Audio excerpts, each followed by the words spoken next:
ആരാധ്യനേ സമാരാധ്യനേ ആരിലും ഉന്നതനായവനേ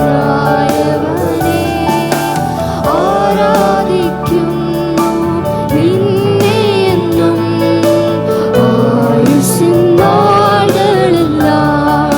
ആരാധ്യനേ ആരാധ്യനേ സമാരാധ്യനേ ആരിലും ഉന്നതനായവനേ ആരാധിക്കുന്നു നിന്നെ എന്നും ആയുസ്സിൻ നാളുകൾ. നിന്റെ പ്രത്യക്ഷ ദിനമതിൽ നിന്റെ പ്രത്യക്ഷ ദിനമതിൽ നിന്റെ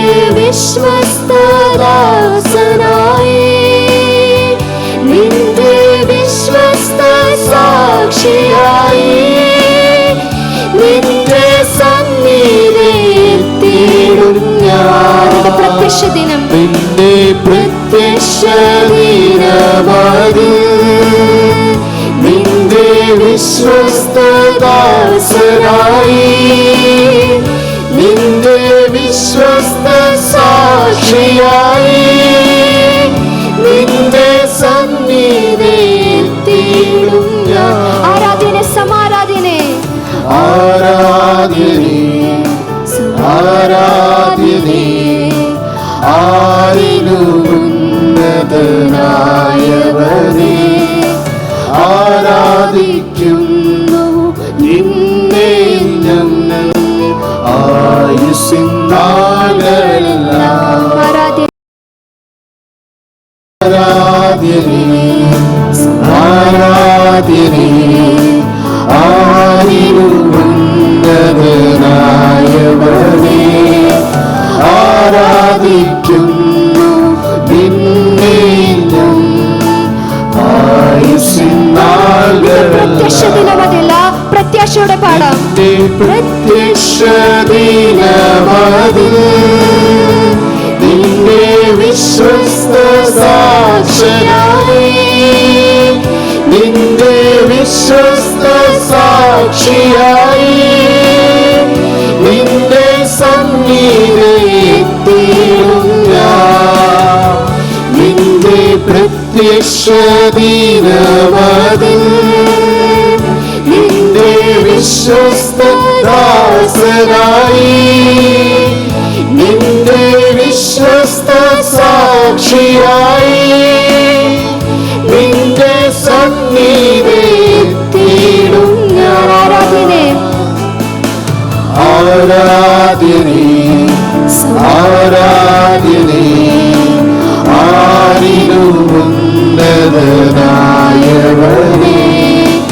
ആരാധിക്കുന്നു നിന്നെ ഞങ്ങൾ ആയുസ്സിൻ ആരാധ്യനേ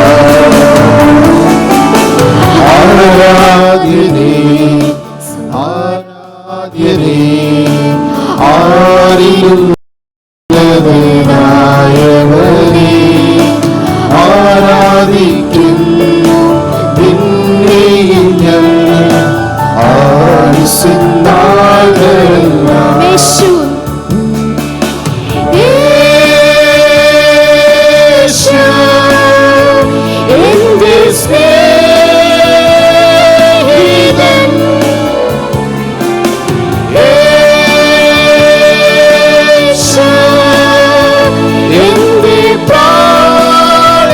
പ്രാണപ്രിയൻ യേശു യേശു എന്റെ സ്നേഹിതൻ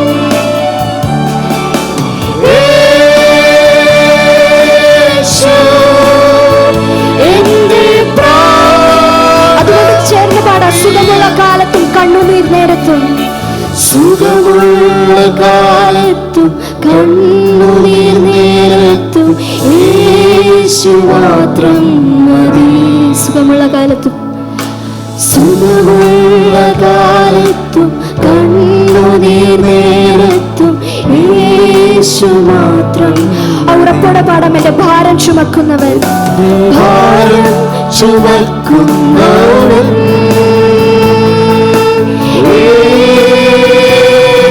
മറ്റാരെക്കാളും എന്നെ നന്നായി അറിയുന്ന എന്റെ നാഥൻ, നന്നായി അറിയുന്നവൻ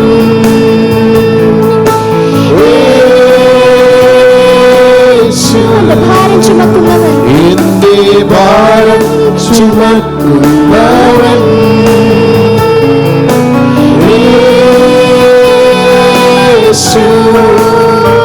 എന്നെ നന്നായി അറിയുന്നവൻ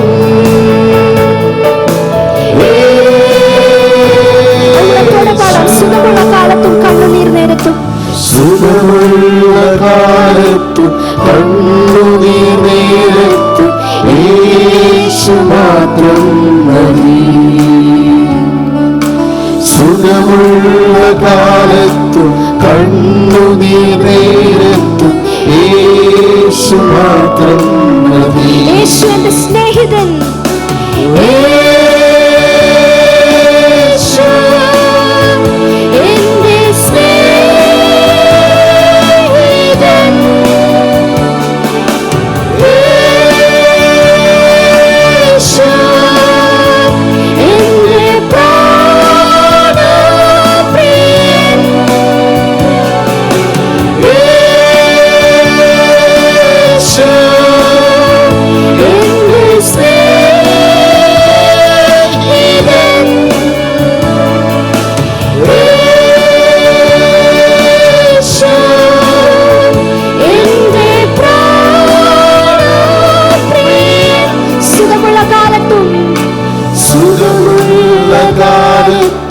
കണ്ണുനീർ നേരത്തും യേശു മാത്രം മതി.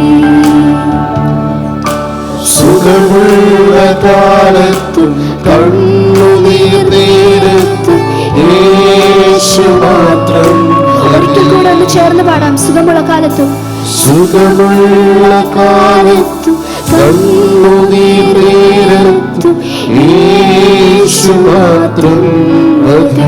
ഉറപ്പോടെ ചേർന്ന് പാടാം. സുഖമുള്ള കാലത്തും, സുഖമുള്ള കാലത്തും കണ്ണുനീർ നേരത്തും യേശു മാത്രം മതി.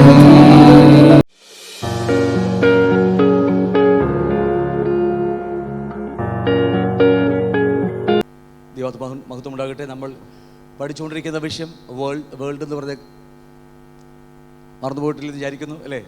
ലോകത്തെക്കുറിച്ചാണ് പഠിച്ചുകൊണ്ടിരിക്കുന്നത്. ലോകം എന്നാൽ എന്ത് എന്നതിനെക്കുറിച്ച് നമ്മൾ കഴിഞ്ഞ നാളുകളേറെയായി നമ്മളത് ചിന്തിച്ചു കൊണ്ടിരിക്കുകയാണ്. ലോകമെന്ന് പറയുന്നത് ഈ ഭൂമിക്കകത്ത് പിശാച്, ഈ ലോകത്തിലെ ദൈവമായ പിശാച് സാത്താൻ ഇട്ടിരിക്കുന്ന അവൻ്റെ എന്താ പറയുക, അവൻ്റെ സിസ്റ്റമുണ്ട്. അതാണ് ലോകമെന്ന് നമ്മൾ കഴിഞ്ഞ നാളുകളൊക്കെ പഠിച്ചതാണ്. നമ്മൾ വീണ്ടും വേഗത്തിൽ കടന്നു വരികയാണ്. ലോകത്തെയും ലോകത്തിലുള്ളതിനെയും സ്നേഹിക്കരുത് എന്ന് പറഞ്ഞ കർത്താവിൻ്റെ വാക്കുകൾ ഇന്ന് രാത്രി വീണ്ടും നമ്മൾ ഓർക്കുകയാണ്. കർത്താവ് സഹായിക്കട്ടെ.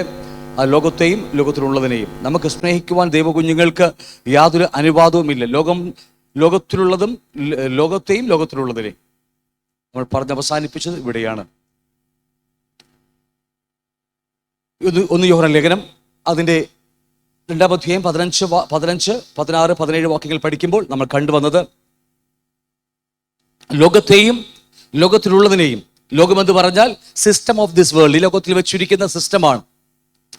മനുഷ്യനെ കബളിപ്പിച്ച് ലോകത്തിൽ പിന്നീട് പഠിക്കുവാനെ കുറിച്ച് മതസമ്പ്രദായത്തിലൂടെയും അല്ലെങ്കിൽ രാഷ്ട്രീയ മേഖലയിലൂടെയാണെങ്കിലും വിദ്യാഭ്യാസ മേഖലയിലാണെങ്കിലും ഏത് മേഖലയിലാണെങ്കിലും അതിലൂടെ സാത്താൻ ഈ ലോകത്തിൽ മനുഷ്യൻ്റെ മനസ്സുകളേക്ക് കബളിപ്പിച്ച് വെച്ചിരിക്കുക. ഇന്ന് സത്യം പറഞ്ഞാൽ ഈ മനുഷ്യൻ ഭൂമിയിൽ ജീവിക്കുമ്പോൾ അവൻ മരിച്ചാൽ അവൻ എവിടെ പോകുമെന്നൊക്കെ അവൻ്റെ തലമുറകളൊക്കെ ബലിയിട്ട് അവിടേക്ക് എന്താ പറയുക, പ്രാർത്ഥനകൾ ചൊല്ലി അവൻ്റെ മക്കൾ ചെയ്താൽ അവരുടെ പിതാക്കന്മാരൊക്കെ സ്വർഗത്തിൽ പോകുമെന്ന് പഠിപ്പിക്കുന്ന ഒരു തലമുറയാണ് നമ്മളെയൊക്കെ ശരിക്കും വഞ്ചിച്ച് ചതിച്ചു വെച്ചിരിക്കുന്ന ലോകത്തിൽ നമ്മൾ നിൽക്കുന്നത്. സാത്താൻ ഈ ലോകത്തെ ഭരിച്ചുകൊണ്ടിരിക്കുക. കാരണം വേറൊന്നുമല്ല, എൻ്റെ അച്ഛൻ ഇപ്പോൾ 55 വർഷത്തോളമാകാറായി എൻ്റെ അച്ഛന് വേണ്ടി ഇന്നും ബലിയിട്ടുകൊണ്ടിരിക്കുക. കാരണം അവർക്കറിയില്ല അവരുടെ ഹൃദയത്തിൽ അവരിൽ നിന്ന് കാത്തിരിക്കുകയാണ്. അവർ മരണം വരെ ആ ബലിയിട്ടുകൊണ്ടിരിക്കുകയാണ്. കാരണം അവർ വിചാരിക്കുന്നത് ഇങ്ങനെ മക്കൾ ബലിയിട്ടാൽ എന്തെങ്കിലും അവരുടെ പിതാവ് സ്വർഗത്തിൽ പോകുമെന്ന. ഇതെല്ലാം ഒരു വഞ്ചനയാണ്, ചതിയാണ്. അങ്ങനെ ഒരിക്കലുമല്ല. മനുഷ്യൻ അവനവൻ ചെയ്യുന്നത് ശരീരത്തിലിരിക്കുമ്പോൾ ചെയ്തത് നല്ലതാണെങ്കിലും ചീത്തയാണെങ്കിലും നാം എല്ലാം ഒരു ദിവസം ദൈവത്തിന് മുമ്പിൽ ന്യായവിധിന് മുമ്പിൽ നിൽക്കേണ്ടവരാണ്. അതുകൊണ്ട് ഇങ്ങനെയൊക്കെ ഒരുപാട് കബളിപ്പിക്കൽ ഈ ലോകത്തിലുണ്ട്. ആ സാത്താൻ വെച്ചിരിക്കുന്ന കബളിപ്പിക്കലാണ് അതെല്ലാം. രണ്ടാമത് നമ്മൾ പഠിച്ചുകൊണ്ടിരിക്കുന്ന കാര്യം, ലോകത്തിലുള്ളതിനെ സ്നേഹിക്കരുത്. ലോകത്തിലുള്ളതെന്ന് പറയുന്നത് വേറൊന്നുമല്ല, പിന്നെ ആഴമായി പഠിക്കും. അതിൽ ഒരു വാക്യമാണ് നമ്മൾ പഠിച്ചത്, ജഡമോഹം, കൺമോഹം, ജീവനത്തിന്റെ പ്രതാപം. ഇങ്ങനെ ലോകത്തിലുള്ളത് എല്ലാം പിതാവിൽ നിന്നല്ല. ഒരുപാട് കാര്യങ്ങളുണ്ട്. അതിൽ ചെറിയൊരു 3 കാര്യം, ഇതെല്ലാം നമ്മുടെ അകത്ത് സംഭവിക്കുന്നതാണ്, മറ്റതെല്ലാം പുറത്ത് സംഭവിക്കുന്നതാണ്. ഈ 3 കാര്യങ്ങളൊക്കെ നമ്മുടെ അകത്ത്, ഒരു മനുഷ്യൻ്റെ അകത്ത് നടക്കുന്ന കാര്യങ്ങളാണ്. നമ്മെ ചതിച്ച് വഞ്ചിച്ച് നമ്മളെ തന്നെ ചതിക്കുന്ന ഒരു സിസ്റ്റമാണ് പിശാച് ഈ ലോകത്തിന് ഉള്ളതിൽ ഇതാക്കി വെച്ചിരിക്കുന്നത്. ഒട്ടനവധി കാര്യങ്ങളുണ്ട് പിന്നീട് പഠിക്കുന്നത്. നമ്മൾ എഡ്യൂക്കേഷൻ സിസ്റ്റത്തിലൂടെയും രാഷ്ട്രീയ മേഖലയിലൂടെയും മതങ്ങളിലൂടെയൊക്കെ എങ്ങനെയാണ് പിശാച് നമ്മളെ ചതിക്കുന്നതെന്നൊക്കെ പിന്നീട് പഠിക്കും.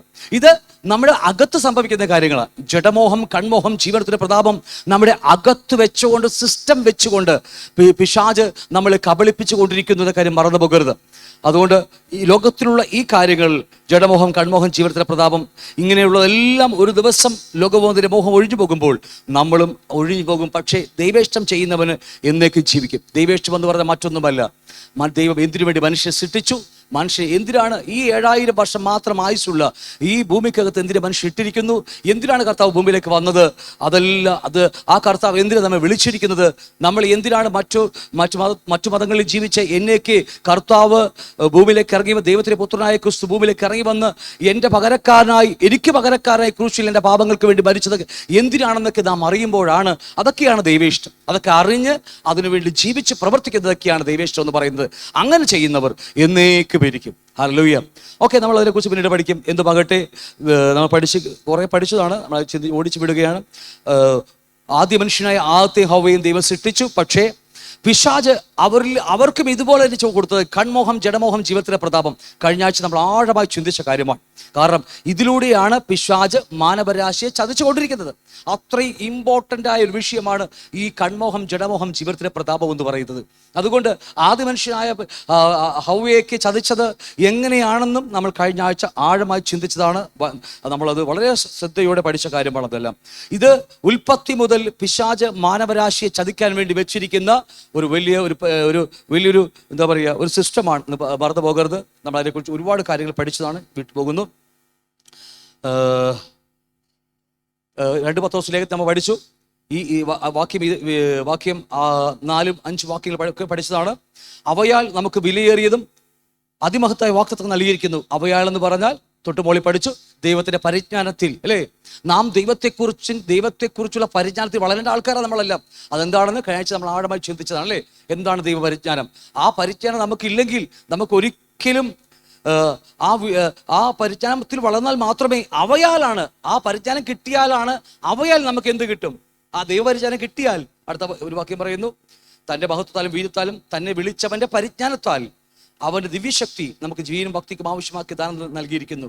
അപ്പോൾ നമ്മെ വിളിച്ചവന്റെ പരിജ്ഞാനത്തിലാണ് ദിവ്യശക്തി എന്ന് പറയുന്ന പരിശുദ്ധാത്മാവാണ്. ആ പരിശുദ്ധാത്മാവ് നമുക്ക് ഈ ഭൂമിക്ക് ആവശ്യമായതൊക്കെ നമുക്ക് ദാനം അത് ജീവനാകട്ടെ. ഭക്തി എന്ന് പറഞ്ഞാൽ കർത്താവിന്റെ വേല ചെയ്യുവാനും, അല്ലേ? എന്തൊക്കെ കർത്താവിനെ പ്രസാദിപ്പിക്കാൻ പറ്റുമോ, അല്ലെങ്കിൽ കർത്താവിന് വേണ്ടി ജീവിക്കാൻ എങ്ങനെയാണെന്നൊക്കെ എന്തൊക്കെ ആവശ്യമാണോ അതെല്ലാം ആ ഭക്തിയിൽ വരും. അതൊക്കെ നമുക്ക് ദാനം ചെയ്തിരിക്കുന്നു. അവയാൽ എന്ന് പറഞ്ഞാൽ നമ്മെ വിളിച്ചവന്റെ പരിജ്ഞാനത്താൽ നമുക്ക് വിലയേറിയതും അതിമഹത്തായ വാഗ്ദത്തങ്ങൾ നൽകിയിരിക്കുന്നു, അല്ലേ? അപ്പോൾ ഒരു ക്രിസ്തുവിനെ കുറിച്ചുള്ള പരിജ്ഞാനമാണ് എനിക്ക് അവന്റെ അതിമഹത്തായ വിലയേറിയതും അതിമഹത്വമായ വാഗ്ദത്തങ്ങൾ നൽകിയിരിക്കുന്നത്. ഇവയാൽ, അല്ലേ? നിങ്ങൾ എവയാലാണ്? ഇവയാൽ നമുക്ക് ലഭിച്ചിരിക്കുന്ന വിലയേറിയതും അതിമഹത്തായ വാഗ്ദത്തങ്ങൾ നാം അറിയുമ്പോൾ, ഇവയാൽ ഈ ലോകത്തിന് നാശം വിട്ട് നമ്മൾ ഒഴിഞ്ഞു പോകുകയാണ്. ആണ് ഇവയാൽ നിങ്ങൾ ലോകത്തിൽ മോഹത്താലുള്ള നാശം വിട്ടൊഴിഞ്ഞ് ദിവ്യ സ്വഭാവത്തിന്, ദൈവതീയ സ്വഭാവത്തിന്, ക്രിസ്തുവിന്റെ സ്വഭാവത്തിന് കൂട്ടാളികളായിത്തീരുന്നു. അല്ലേ? ക്രിസ്തു ഭൂമിയിലേക്ക് വന്നതിന് വേണ്ടിയാ, മറ്റുള്ളവർക്ക് വേണ്ടി ജീവനെ കൊടുക്കുന്നതിന് വേണ്ടിയാ ക്രിസ്തു ഭൂമിയിലേക്ക് വന്നത്, അല്ലേ? നമുക്ക് എല്ലാവർക്കും ഇന്ന് നമ്മൾ ജീവിക്കുന്നത് നമുക്ക് വേണ്ടിയാ, നമ്മുടെ കുടുംബത്തിന് വേണ്ടിയും നമ്മുടെ മക്കൾക്ക് വേണ്ടിയും നമുക്ക് വേണ്ടിയാണ് നമ്മളൊക്കെ ജീവിക്കുന്നത്. പക്ഷേ യഥാർത്ഥ മനുഷ്യൻ എന്ന് പറയുന്നത് ക്രിസ്തുവാണ്. അവൻ ഭൂമിയിൽ വന്ന് ജീവിച്ചത് അവന് വേണ്ടിയല്ല, മറ്റുള്ളവർക്ക് വേണ്ടിയാണ്. ഹല്ലേലൂയ. നമ്മൾ എത്ര ശ്രമിച്ചാലും, ഒരു പരിധിവരെ നമ്മൾ ക്രിസ്ത്യാനിയാണെന്ന് പറഞ്ഞാലും, നമ്മൾ ഒരു പരിധിവരെ അല്പമൊക്കെ നമുക്ക് വേണ്ടി മാറ്റി വെച്ചിട്ടുണ്ട്. പക്ഷെ അല്പം പോലും ഇല്ലാതെ മുഴുവനുമായി അവൻ നമുക്ക് വേണ്ടി തന്നു, അല്ലേ?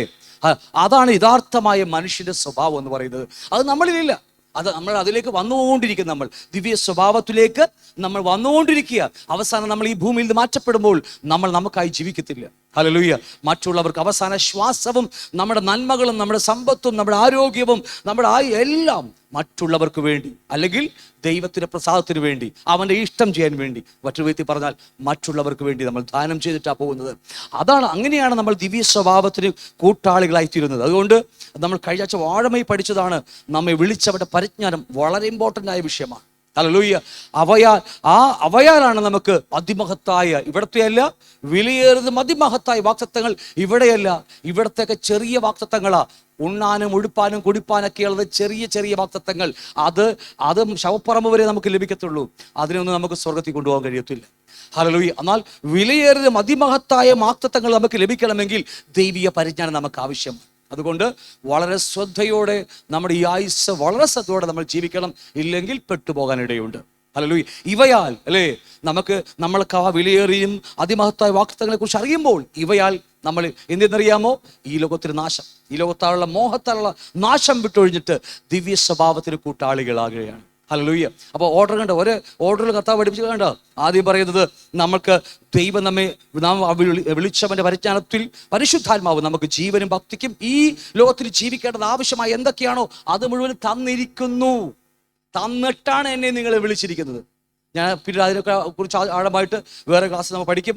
എന്നിട്ടാണ് പറയുന്നത്, അവയാൽ ആ പരിജ്ഞാനം നമുക്ക് ലഭിക്കും. എത്രത്തോളം നമ്മൾ പരിജ്ഞാനം ലഭിക്കുന്നു, അത്രത്തോളം നമുക്ക് ആ വിലയേറിയ വാക്തത്വങ്ങൾ നമ്മളെ കാത്തിരിക്കുന്ന സ്വർഗീയ പിതാവ് ഈ ഭൂമിയിലെ ചെറിയ ജീവിതം കഴിഞ്ഞ ശേഷം ശ്വാസം വിടുന്നതിന് മുമ്പായി എൻ്റെ ഇരിപ്പിടം ഉറപ്പിക്കും. ഞാൻ എപ്പോഴും പറയുന്ന കാര്യമുണ്ട്, എവിടെ പോയാലും പറയുന്ന കാര്യമാ, ഈ ദൈവം എന്തിനാണ് മനുഷ്യനെ സൃഷ്ടിച്ചത്? എന്നെ എന്തിനാണ് ഭൂമി സൃഷ്ടിച്ചത്? ഞാൻ എന്തിനാണ് ഭൂമിയിൽ ജീവിക്കുന്നത്? ഞാൻ മരിച്ചാൽ എവിടെ പോകും? ഹല്ലേലൂയ. ഈ 3 ചോദ്യത്തിന് നമ്മൾ ഉത്തരം കണ്ടെത്തി മതിയാകത്തുള്ളൂ. അവൻ്റെ ആഴത്തിൽ ഹൃദയം മുറിക്കേണ്ടി വന്നാലും നമുക്ക് ആ ഉറപ്പ് നമ്മുടെ ഹൃദയത്തിലുണ്ടാകണം. ഇന്നിവിടെ പ്രാണനെ വിട്ടാൽ ഞാൻ വെറുതെ എങ്ങോടെങ്കിലും പോകുകയല്ല, ഞാൻ എൻ്റെ സ്വർഗീയ പിതാവിൻ്റെ വീട്ടിലേക്ക് പോവുകയാണ്. ഹല്ലേലൂയ. അതിന് ക്രിസ്തു മുന്നമൊരു വഴിയായി നമുക്ക് വേണ്ടി ഒരുക്കി വെച്ചിരിക്കുക. അത് നമുക്ക് ആ ഉറപ്പാണ്. അതാണ് നമ്മുടെ വിശ്വാസം എന്ന് പറയുന്നത്. അപ്പം അതുകൊണ്ട് നമ്മുടെ വിഷയം ലോകത്തെക്കുറിച്ചാണ്. അതുകൊണ്ട് ഇവയാൽ ലോകത്തിലെ മോഹത്താലുള്ള നാശം വിട്ടൊഴിയാൻ കഴിയും. ഇല്ലെങ്കിൽ ഞാനൊരു കാര്യം പറയാം, ഇല്ലെങ്കിൽ നമുക്കൊരിക്കലും ലോകത്തെ വിട്ടുപിരിയാൻ പറ്റത്തില്ല. അതുകൊണ്ട് എത്രയോ വിശ്വാസികൾ എന്നറിയാമോ ഈ ലോകത്തിലെ നന്മകളുടെ പുറകെ പോകുന്നത്? എത്രയോ വിശ്വാസികൾ ഈ നാളെ അഴിഞ്ഞു പോകുന്ന, അല്ലെങ്കിൽ എന്താ ശവപ്പുറം വരെ മാത്രം ഇരിക്കുന്ന ആ നന്മക്ക് വേണ്ടി എത്രയോ വിശ്വാസികൾ എന്നറിയാമോ അതിൻ്റെ പുറകെ ഓടിപ്പോകുന്നത്, മാമോൻ്റെ പുറകെ ഓടിപ്പോകുന്നറിയാമോ? കാരണം വേറൊന്നുമല്ല, ഒന്ന്, അവർക്ക് ദൈവത്തെക്കുറിച്ച് പരിജ്ഞാനമില്ല. 2, വിലയേറിയ അതിമഹത്തായ വാക്തത്തെക്കുറിച്ച് അവർക്കറിയില്ല. 3, ഇവയാൽ നമുക്ക് ലോകത്താലുള്ള മോഹം വിട്ടൊഴിയുമെന്ന് അവർക്കറിയില്ല. ഹല്ലേലൂയ. എങ്കിൽ മാത്രമേ നമുക്ക് ദിവ്യ സ്വഭാവത്തിന് കൂട്ടാളികളാകാൻ കഴിയത്തുള്ളൂ. ഓർഡർ മനസ്സായോ? ഇതില്ലാതെ വേറെ വഴിയില്ല. നമുക്ക് ഇതിനെ വില കൊടുക്കേണ്ടി വരും, ഒരായുസ് കൊടുക്കേണ്ടി വരും നമുക്ക്. ഹല്ലേലൂയ. വെറുതെ ഒന്നും കിട്ടിയതൊന്നും ഇതൊക്കെ വെറുതെ കിട്ടിയതല്ല. ആൾക്കാരൊക്കെ സുഖിച്ച് രാത്രി കിടന്നുറങ്ങുമ്പോൾ രാവിലെ നട്ടുപാതിലേക്ക് നല്ല പാതിരാത്രിയൊക്കെ എഴുന്നേറ്റിരുന്ന് വെളുപ്പാങ്കാലം 3 മണിവരേക്ക് 4 മണിവരേക്ക് വചനം പഠിക്കുന്നത് വെറുതെ വേണ്ടിയല്ല, ഇവിടെ പ്രസംഗിക്കാൻ വേണ്ടിയല്ല, സ്വർഗത്തിന് വേണ്ടി ഒരുങ്ങാൻ വേണ്ടിയാണ്. ഹല്ലേലൂയ. ഈ വചനം പഠിക്കുന്നത് മുഴുവനും വായിക്കുന്നത് പ്രവർത്തിക്കുന്നതൊക്കെ ഈ ലോകത്തിൽ എങ്ങനെയെങ്കിലും ആളുടെ മുമ്പിൽ 2 ആളായി പേരും 2 ചടചടാന്ന വാക്കുകൾ പറഞ്ഞ് എന്തെങ്കിലും കാണിച്ചു കൂട്ടി പോകാൻ വേണ്ടിയല്ല, ആ സ്വർഗത്തിൽ ഇരിപ്പിടം ഉറപ്പിക്കാൻ വേണ്ടിയാ. ഇവിടുന്ന് ആയുസ് പ്രാണൻ പറഞ്ഞു പോകുമ്പോൾ ആ പോക്ക് അതിൻ്റെ പിതാവിൻ്റെ ഭവനത്തിലേക്ക് ആയിരിക്കുമെന്ന ഉറപ്പാണിത്. ഹല്ലേലൂയ. കാരണം അവനെക്കുറിച്ചുള്ള പരിജ്ഞാനം, എന്തിനാണ് ദൈവം എന്നെ സൃഷ്ടിച്ചത്, എന്തിനാണ് ദൈവം എന്നെ വിളിച്ചത്, ഞാൻ എന്തിനാണ് ഭൂമിയിലായിരിക്കുന്നത്, എൻ്റെ മരണശേഷം എൻ്റെ ആത്മാവിൻ്റെ പ്രാണൻ എവിടെ ആയിരിക്കും എന്നുള്ള ചോദ്യം നല്ല ഉറപ്പുണ്ട് നമുക്ക്, ഇതല്ലേ? അതുകൊണ്ടാണ് നിങ്ങൾ ഇവിടെ നിന്ന് ഇവിടെ ആയിരിക്കുന്നത്. എത്രയോ ദൂരെ കിടക്കുന്ന ആൾക്കാരൊക്കെ ഇന്ന് ഇവിടെ വന്ന് ഈ വചനം കേൾക്കാൻ കാരണം മറ്റൊന്നുമല്ല, നമ്മുടെ പ്രാണന് വിലയേറിയതായി കാണും. നമ്മൾ ഈ ആയുസ് വിലയേറിയിട്ട് നമുക്ക് കാണുകയാണ്. കാരണം നമുക്കൊരു ഇരിപ്പിടത്തിലേക്കുള്ള ഓട്ടത്തിലാണ് നമ്മളെല്ലാവരും. ഹല്ലേലൂയ. ഇതറിയുമ്പോഴാണ് നമുക്ക് നമ്മുടെ ജീവിതത്തിൽ യഥാർത്ഥ ക്രിസ്ത്യ ജീവിതത്തിന് അർത്ഥമുണ്ടാകുന്നത്. ഇല്ലെങ്കിൽ അർത്ഥം ഉണ്ടാകത്തില്ല. വെറുതെ സൺഡേ വരുന്നു, കൂടുന്നു. എത്രയോ വിശ്വാസികളാ അല്ലേ, ഞായറാഴ്ച മാത്രം വന്നു പോകുന്നത് എത്രയോ ആൾക്കാരാ. പക്ഷേ വളരെ കുറച്ച് പേർ മാത്രമേ ആ നിത്യമായ ജീവിതത്തിന് വേണ്ടി ഒരുങ്ങുന്നുള്ളൂ. മരിച്ച ശേഷം ആരെങ്കിലും ബലിയിട്ടത് കൊണ്ടോ എന്തെങ്കിലും കൂതാശകൾ ചൊല്ലിക്കൊണ്ടോ സ്വർഗത്തിൽ പോകുമോ? ഇല്ലേ ഇല്ല. സ്വർഗം പരിശുദ്ധമായ സ്ഥലമാണ്. അവിടെ ആ പരിശുദ്ധനായവന്റെ മുമ്പിൽ നിൽക്കണമെങ്കിൽ ഈ ആയുസ്സിൽ നമ്മൾ വിശുദ്ധി പ്രാപിക്കണം. യേശുവിനെ നോക്കി നമ്മൾ വിശുദ്ധി പ്രാപിച്ചേ മതിയാകത്തുള്ളൂ. ഹല്ലേലൂയ. അതിന് ചില വില കൊടുക്കേണ്ടി വരും. നമ്മൾ ചില വിലയല്ല, വലിയ വില കൊടുക്കേണ്ടി വരും. നമ്മുടെ ജീവന്റെ വില തന്നെ കൊടുക്കേണ്ടി വരും നമുക്കത്. അതുകൊണ്ട് ഇങ്ങനെ ചെയ്താൽ ഒരുപാട് കാര്യങ്ങളുണ്ട്. താഴേക്ക് പറയുക, പരിജ്ഞാനത്തോട് ഇന്ദ്രിയജയം, ഇന്ദ്രിയജയത്തോട് സ്ഥിരതയും, സ്ഥിരതയോട് ഭക്തിയും. ഈ പരിജ്ഞാനം കിട്ടിയാൽ മാത്രമേ നമ്മുടെ കണ്ണുകളെ സൂക്ഷിക്കാൻ പറ്റത്തുള്ളൂ. ഇല്ലെങ്കിൽ കണ്ണെപ്പോഴും കോഴിക്കൂട്ടിലായിരിക്കും. നമ്മുടെ കണ്ണുകളെ സൂക്ഷിക്കണമെങ്കിൽ പരിജ്ഞാനത്തിൽ നിന്ന് പറ്റത്തുള്ളൂ നമുക്ക്. പിന്നെ ഇന്ദ്രിയ സ്ഥിരത, സ്ഥിരതയോട് ഭക്തി, ഒട്ടനവധി കാര്യങ്ങളുണ്ട്. പിന്നീട് നമ്മൾ വേറെ ക്ലാസ്സിൽ നമ്മൾ പഠിക്കും. ഇങ്ങനെ ഇവ നിങ്ങൾക്കുണ്ടായി വർദ്ധിച്ചു വരുന്നു എങ്കിൽ നമ്മുടെ കർത്താവായ യേശു ക്രിസ്തുവിന്റെ പരിജ്ഞാനം സംബന്ധിച്ച് ഉത്സാഹമില്ലാത്തവരും നിഷ്ഫലന്മാരുമായിരിക്കുകയില്ല, ഫലമുള്ളവരായിരിക്കും. ഈ ആയുസ്സിൽ നമുക്ക് ഫലമുണ്ടായിരിക്കും. ഹല്ലേലൂയ. നമ്മൾ അനേകർ നേടും. നമ്മുടെ ജീവിതത്തിൽ വെളിപ്പെട്ട് വരുന്നത് പരിശുദ്ധാത്മാവിന്റെ ഫലമായിരിക്കും. ഹല്ലേലൂയ. എന്നിട്ട് പറയുക, അവയില്ലാത്തവനോ കുരുടനത്രേ. കാരണം കുരുടന്മാർക്ക് അവർ കണ്ണടഞ്ഞിരിക്കുക, അവർക്ക് മുകളിൽ സാധനമുണ്ട്, സ്വർഗമുണ്ടെന്നോ ഒന്നും അറിയത്തില്ല അല്ലേ. ഈ സങ്കീർത്തനം 49 സങ്കീർത്തനം 20 എത്ര നോക്കി, 49 20 വാക്യം അല്ലേ. സങ്കീർത്തനം 49 20 പറയുന്നുണ്ട്. 20 അല്ലേ. മാനത്തോടിരിക്കുന്ന മനുഷ്യൻ വിവേകീനായ നശിച്ചു പോകുന്ന മൃഗത്തിന്, നാം മാനത്തോടെ ഇരിക്കുന്ന മനുഷ്യൻ വിവേകമില്ലാതെ പോയാൽ, പരിജ്ഞാനമില്ലാതെ പോയാൽ, ഈ മൃഗത്തെ നശിച്ചു പോകുന്ന മൃഗം എന്ന് വെച്ചാൽ മൃഗങ്ങൾ എപ്പോഴും താഴേക്ക് നോക്കി നടക്കുന്നത്, പുല്ല് തപ്പി തപ്പി നടക്കുകയാണ്. അവർക്ക് സ്വർഗത്തിനപ്പുറം, ഈ ആകാശങ്ങൾക്കപ്പുറം ഒരു ലോകമുണ്ട്, സ്വർഗമുണ്ട്. അവർക്ക് ഉയരത്തിലേക്ക് നോക്കാൻ അവർക്ക് കഴിയില്ല. കാരണം മൃഗങ്ങൾക്ക് ആത്മാവില്ലല്ലോ. ഹല്ലേലൂയ. നമുക്ക് മാത്രമേ ആത്മാവുള്ളൂ, നമുക്ക് മരണമില്ല. അവർക്കൊക്കെ ചത്തുപോകുകയാണ്, മൃഗങ്ങളെല്ലാം ചത്തുപോകുന്നു. നമ്മൾ മരിച്ചു പോകുന്നു, മരിച്ചു ഒരു സ്ഥലത്തേക്ക് നമ്മൾ പോകുകയാണ്. മൃഗങ്ങൾക്ക് ഈ ആയുസ് മാത്രമേ ഉള്ളൂ, അത് കഴിഞ്ഞ് അവരങ്ങനെ പരിപാടി കഴിഞ്ഞു പോകും. അതുകൊണ്ട് മാനത്തോടിരിക്കുന്ന മനുഷ്യൻ വിവേകമില്ലായ്മയാൽ, പരിജ്ഞാനമില്ലെങ്കിൽ അത് നശിച്ചു പോകുമെന്ന് വചനം പറയുക. അതുകൊണ്ട് ഇവയില്ലാത്തവനോ കുരുടൻ, കാഴ്ചയില്ല. ഏത് കാഴ്ചയാ? ഈ കണ്ണിന്റെ കാഴ്ചയല്ല, ആത്മീയ കണ്ണിന്റെ കാഴ്ച. അകത്ത് ആത്മാവിന്റെ കണ്ണ്, ആ ഹൃദയദൃഷ്ടി, അത് കണ്ണില്ലാത്ത കുരുടന്മാരായി അനേക വിശ്വാസികളും. ഞാൻ എപ്പോഴും പറയുന്നുണ്ട്, ഇപ്പോൾ ജനിച്ച കുഞ്ഞുങ്ങൾക്ക് പലപ്പോഴും കുഞ്ഞുങ്ങൾ കണ്ണടച്ചിരിക്കത്തുള്ളൂ. അതുപോലെ ചിലപ്പോൾ ഒരു ദിവസം കഴിഞ്ഞിട്ടൊക്കെ കണ്ണ് തുറക്കുന്നത്. ഈ പൂച്ചക്കുട്ടിയാണെങ്കിൽ എത്ര ദിവസം കഴിഞ്ഞിട്ട് കണ്ണൊക്കെ തുറക്കണം. അതുപോലെ വിശ്വാസികളും അതുപോലൊക്കെ തന്നെയാണ്. കണ്ണ് തുറന്നിട്ടില്ല, എന്നും കണ്ണ് തുറന്നിട്ടില്ല. ജനിച്ചിട്ടുണ്ട്, പക്ഷെ കണ്ണ് തുറന്നിട്ടില്ല. ആ സ്വർഗത്തിലേക്ക് കാണാൻ കഴിയുക, ആ പിതാവിനെ കാണുവാൻ. ഈ ഭൂമിക്ക് അപ്പുറം ഒരു ലോകമുണ്ട്. ഈ ആയുസ് കഴിഞ്ഞാൽ ഇവിടെ ചത്തൊടുങ്ങി പോകുകയല്ല, ഒരു യാത്ര പോകുകയാണ് നമ്മൾ. അതിനു മുമ്പ് നമ്മുടെ ഇരിപ്പിടം ഉറപ്പിക്കുക നമ്മളിവിടേക്ക്. അപ്പൊ അതുകൊണ്ട് അവയില്ലാത്തവയോ കുരുടനത്രേ, അവൻ ഹ്രസ്വദൃഷ്ടിയുള്ളവനും. എന്താ ഹ്രസ്വദൃഷ്ടി? Short sight. എന്താ ഷോർട്ട് സൈറ്റ്?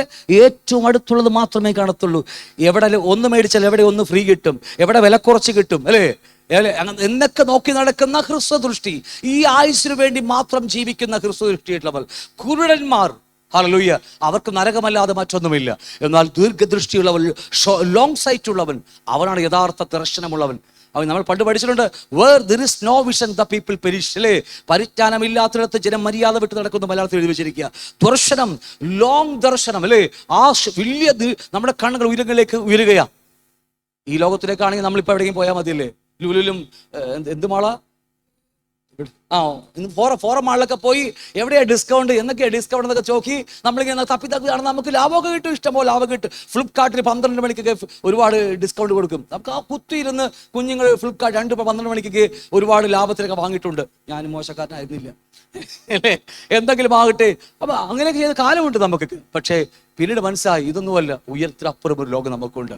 ഹല്ലേലൂയ. അപ്പൊ അതുകൊണ്ട് അവയില്ലാത്ത കുരുടനത്രേ, അവർ ഹ്രസ്വദൃഷ്ടിയുള്ളവരും തൻ്റെ മുമ്പിലത്തെ പാപങ്ങളുടെ ശുദ്ധീകരണം മറന്നവനും അല്ലേ. കർത്താവ് നമ്മെ വിടുവിച്ചു, നമ്മുടെ പാപങ്ങളെ കഴുകി ശുദ്ധീകരിച്ചു. എന്നിട്ടും നമ്മൾ ഈ ലോകം നേടാൻ വേണ്ടി പോകുക.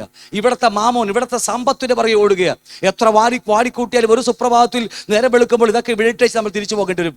ദരിദ്രനായി വന്നു, ദരിദ്രനായി പോകേണ്ടി വരും. നഗ്നനായി വന്നു, നഗ്നനായി പോകേണ്ടി വരും നമ്മളെല്ലാം. ഈ പിശാച് പറയും വാരിക്കൂട്ടെന്നൊക്കെ പറയും. നമ്മൾ ഓടി വന്ന് രാത്രിയൊക്കെ പകലില്ലാതെ വാരിക്കൂട്ടി അവസാനം വാരിക്കൂട്ടിയുടെ എന്താ കാര്യം? ഇന്നൊരു മധുരമുള്ള സാധനം കഴിക്കണമെങ്കിൽ ഭാര്യനെ മക്കളെയും പേടിക്കണം. പ്രത്യേകിച്ച് മോളെ പേടിക്കണം എനിക്കിപ്പോൾ. കാരണം അവൾ കണ്ണൂരിട്ടി കാണിക്കും. രാജീവൊക്കെ ഇപ്പോൾ കണ്ണൂരിട്ട് കാണിക്കുക, എനിക്ക് ഇത്തിരി ഷുഗർ ഉള്ളതുകൊണ്ട് ഇത്തിരി മധുരമുള്ളപ്പോൾ കാണുമ്പോൾ തന്നെ വായിൽ വെള്ളം വരും. എന്നാലും ഞാൻ പറഞ്ഞത് മനസ്സിലാവുന്നുണ്ട്. എന്തുമാകട്ടെ, നമ്മൾ അതിനല്ല നമുക്ക് ഒരു അപ്പുറത്തൊരു ലോകം നമുക്ക് വേണ്ടിയുണ്ട്. അതുകൊണ്ട് മുമ്പിലത്തെ പാപങ്ങളുടെ ശുദ്ധീകരണം മറക്കാതെ നമ്മളെ അവൻ വെടിവെച്ച എപ്പോഴും ഓർക്കണം ക്രൂശിനെ കുറിച്ച്, അവൻ കഷ്ടം അനുഭവിച്ചത് അല്ലേ. നമ്മൾ എപ്പോഴും ഓർക്കണം. നമ്മൾ ഹല്ലേലൂയ, അവൻ ഓർത്താൽ മാത്രമേ അവൻ എന്തെങ്കിലും ബാക്കി വെച്ചിട്ടുണ്ടെങ്കിൽ കർത്താവേ ഇത് എൻ്റെ ശരീരത്തിൽ നീ പൂർത്തിയാക്കിക്കൊന്ന് നമുക്ക് പറയാൻ പറ്റത്തുള്ളൂ. പൗലോസ് പറഞ്ഞ പോലെ അല്ലേ. നിനക്ക് എന്തെങ്കിലും കുറച്ച് എന്തെങ്കിലും ഉണ്ടെങ്കിൽ, ഇല്ല ഒന്നും ഉണ്ടാകത്തില്ല. പൗലോസ് പറഞ്ഞ പോലെ എന്തെങ്കിലും ഉണ്ടെങ്കിൽ ഇങ്ങോട്ട് ചെയ്തോ എന്ന് പറഞ്ഞ് ഏൽപ്പിച്ചു കൊടുക്കണമെങ്കിൽ ആ ക്രൂശിന്റെ മരണം അത്ര പ്രാധാന്യമുണ്ട് നമുക്ക്. ഹല്ലേലൂയ. കാരണം അതിനെക്കുറിച്ച് നമ്മൾ അല്പമായി പഠിക്കും. അതിനെക്കുറിച്ച് എന്താണ് ക്രൂശിനെ കുറിച്ചല്ല, പിശാചിന്റെ തന്ത്രങ്ങൾ എങ്ങനെയാണെന്ന്. അപ്പോൾ അതുകൊണ്ട് സഹോദരന്മാരെ, നിങ്ങളുടെ വിളിയും തിരഞ്ഞെടുപ്പും ഉറപ്പാക്കുവാൻ അധികം ശ്രമിപ്പിൻ. ഇവിടെയല്ല നമ്മുടെ വിളിയും അല്ലേ, സ്വർഗത്തിലേക്കാണ് നമ്മൾ വിളിച്ചിരിക്കുന്നത്. 1 യോഹന്നാൻ ലേഖനം 3-ാം അധ്യായം 1-ാം വാക്യമല്ലേ, 1 യോഹന്നാൻ 3-ാം അധ്യായം 1-ാം വാക്യം, കാൺമീൻ നാം ദൈവമക്കളെന്ന് വിളിക്കപ്പെടുവാൻ, പെന്തക്കോസുകാരെന്ന് വിളിക്കപ്പെടുവാനല്ല, ക്രിസ്ത്യാനി എന്ന് വിളിക്കപ്പെടുവാനല്ല, കത്തോലിക്കാരെന്ന് വിളിക്കപ്പെടുവാനല്ല, ഹിന്ദു എന്നും അല്ലേ, നായരെന്നും അല്ലേ എന്ന് വിളിക്കപ്പെടുവാനല്ല കർത്താവ് നമ്മൾ ആഗ്രഹിക്കുന്നത്. സ്വർഗം ആഗ്രഹിക്കുന്നത് കാൺമീൻ നാം പോരാ, ദൈവമക്കളെന്ന് വിളിക്കപ്പെടുവാൻ. നമ്മുടെ പേരാ ദൈവത്തിന്റെ മക്കൾ. അതെപ്പോഴും ഓർക്കണം. അതുകൊണ്ട് റോമർക്കെതിരെ 8-ാം അധ്യായം 17-ാമത്തെ വാക്യം പറയുന്നില്ലേ? എന്താ വാക്യം പറയുന്നത്? പരിശുദ്ധാത്മാവ് എപ്പോഴും പറയുന്നു നീ ദൈവത്തിന്റെ മകനെന്ന്. നമ്മുടെ അകത്ത് പരിശുദ്ധാത്മാവ് എപ്പോഴും പറഞ്ഞുകൊണ്ടിരിക്കുക. ആ സ്വരം കേൾക്കുവാൻ നമ്മുടെ കാതടഞ്ഞു പോയാൽ പരിപാടി തീർന്നു. അതാണ് അല്ലേ. കണ്ണ് കുരുടായി പോയി, കണ്ണു അടഞ്ഞു പോയി അല്ലേ, ചെവി. അതാണ് കുരുടനും ബദറിനും മൂകനും എന്തൊക്കെയാ അല്ലേ, ബദറിനും കുരുടനൊക്കെ ആക്കിയ പരിപാടി തീർന്ന്. ആ സ്വരം എപ്പോഴും, അതുകൊണ്ട് എപ്പോഴും ഷാർപ്പാക്കി വെക്കണം നമ്മൾ. ഹല്ലേലൂയ. എങ്ങനെയാ ഷാർപ്പാക്കുന്നത്? ദൈവസ്വരം കേൾക്കുവാനും ആ കണ്ണൊക്കെ കൂർമ്മിപ്പിച്ച് പിടിക്കുക. ഞങ്ങളുടെ വീട്ടിലൊരു ഹിന്ദി ഫാമിലി താമസിക്കുന്നുണ്ട്. ഒരു 2-2.5 വയസ്സുള്ള ഒരു കുഞ്ഞുകുട്ടിയും നേപ്പാളികളാണ്, അച്ഛനും അമ്മയും. അപ്പോൾ ആ കുഞ്ഞുകുട്ടി എപ്പോഴും ഞങ്ങളുടെ വീട്ടിൽ വരും. ഞങ്ങളുടെ വീട്ടിൽ താമസിക്കുന്നത് അവിടുത്തെ. അത് ഇതിങ്ങനെ നേപ്പാളികളെ കാണി ഇങ്ങനെ ഇരിക്കുള്ളൂ, ഇങ്ങനെ ഇരിക്കുള്ളൂ അല്ലേ. ഒരു വര മാത്രമേ കാണത്തുള്ളൂ, ഒരു ചെറിയൊരു വര മാത്രമേ ഇങ്ങനെ ഇരിക്കത്തുള്ളൂ. ഞങ്ങൾ എപ്പോഴും കഴിയാക്കുക സുനാമി എന്നാ പേര് സുനാമി. അപ്പോൾ പക്ഷേ അത് തന്നെയാണ് ശരിക്കും പറഞ്ഞാൽ. ഞാൻ ഇതൊക്കെ എവിടെ ക്ലാസ് ഒന്നും എനിക്കറിയാം, എവിടെ താഴെ ഡെലിവറൻസ് ക്ലാസ് ഒന്നും അറിയില്ലേ. കർത്താവ് നിന്നെ കണ്ണ് ഇറുക്കി നമ്മൾ നോക്കിക്കൊണ്ടിരിക്കുക. എവിടെ സംഘത്തിൽ വാക്ക് കഴിഞ്ഞ ദിവസം വായിച്ചത് നമ്മൾ അല്ലേ. ഇതിങ്ങനെ നമ്മൾ നോക്കിക്കൊണ്ടിരിക്കുന്നത്. എങ്ങനെയാണ് നമ്മൾ ഇങ്ങനെ നോക്കണം? എന്തിനാ?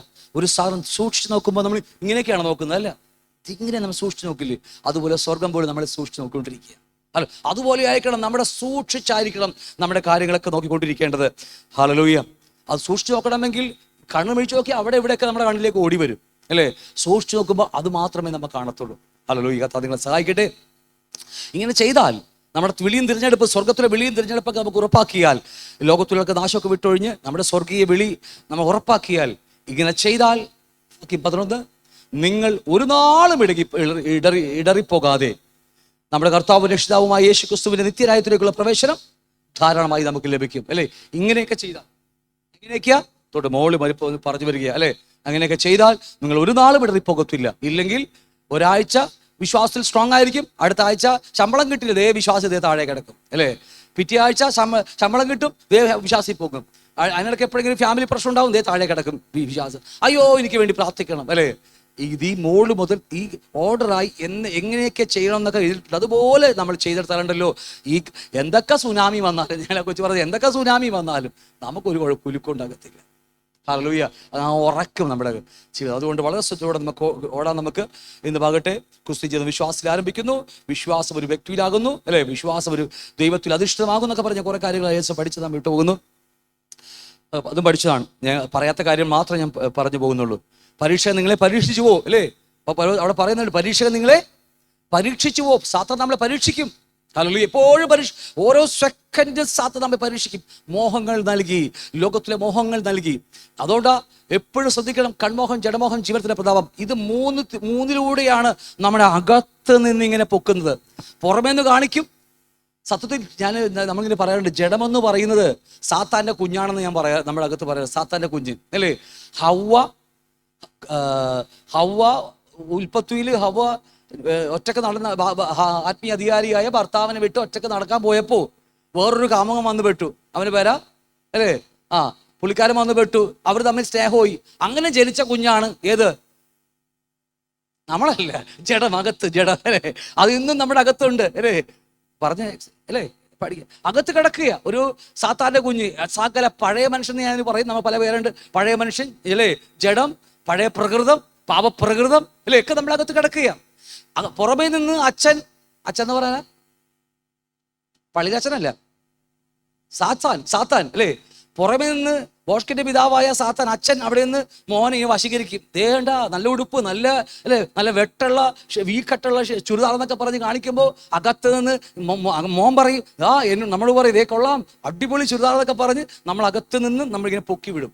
നമ്മൾ അങ്ങോട്ട് നോക്കും, പിന്നെ ഒന്നുകൂടി നോക്കും, പരിശുദ്ധമ്മ പറയും വേണ്ട, പിന്നെ ഒന്നുകൂടി നോക്കും, പിന്നെ അവസാനം നോക്കിക്കൊണ്ടേയിരിക്കും നമ്മൾ. പിന്നെ അങ്ങനെ പാപത്തിലേക്ക് വീഴും. അതിനെക്കുറിച്ച് കഴിഞ്ഞ ദിവസം പഠിച്ചത് നമ്മൾ എന്തുവാകട്ടെ വിട്ടുപോകുന്നു. അപ്പം അതുകൊണ്ട് ഈ 3 കാര്യങ്ങൾ ഏത് നിമിഷവും വിജിലൻ്റ് ആകണം നമ്മളെപ്പോഴും. ജഡമോഹം, കൺമോഹം, ജീവിതത്തിലെ പ്രതാപം. കാരണം സാത്താന് നമ്മളെക്കുറിച്ച് നമ്മുടെ എപ്പോഴും വിസ കെട്ടി വെക്കാനോ നമ്മുടെ നന്മകൾ അടിച്ചുകൊണ്ട് പോകാനോ അല്ലേ, ഒന്നും സാത്താന് വലിയ കാര്യമൊന്നുമില്ല. അവൻ വേണ്ടി നമുക്ക് നന്മകൾ തരും, നമുക്ക് ഇഷ്ടം പോലെ സമ്പത്തും തരും, വിസയും തരും, ഒക്കെ നമുക്ക് തരും.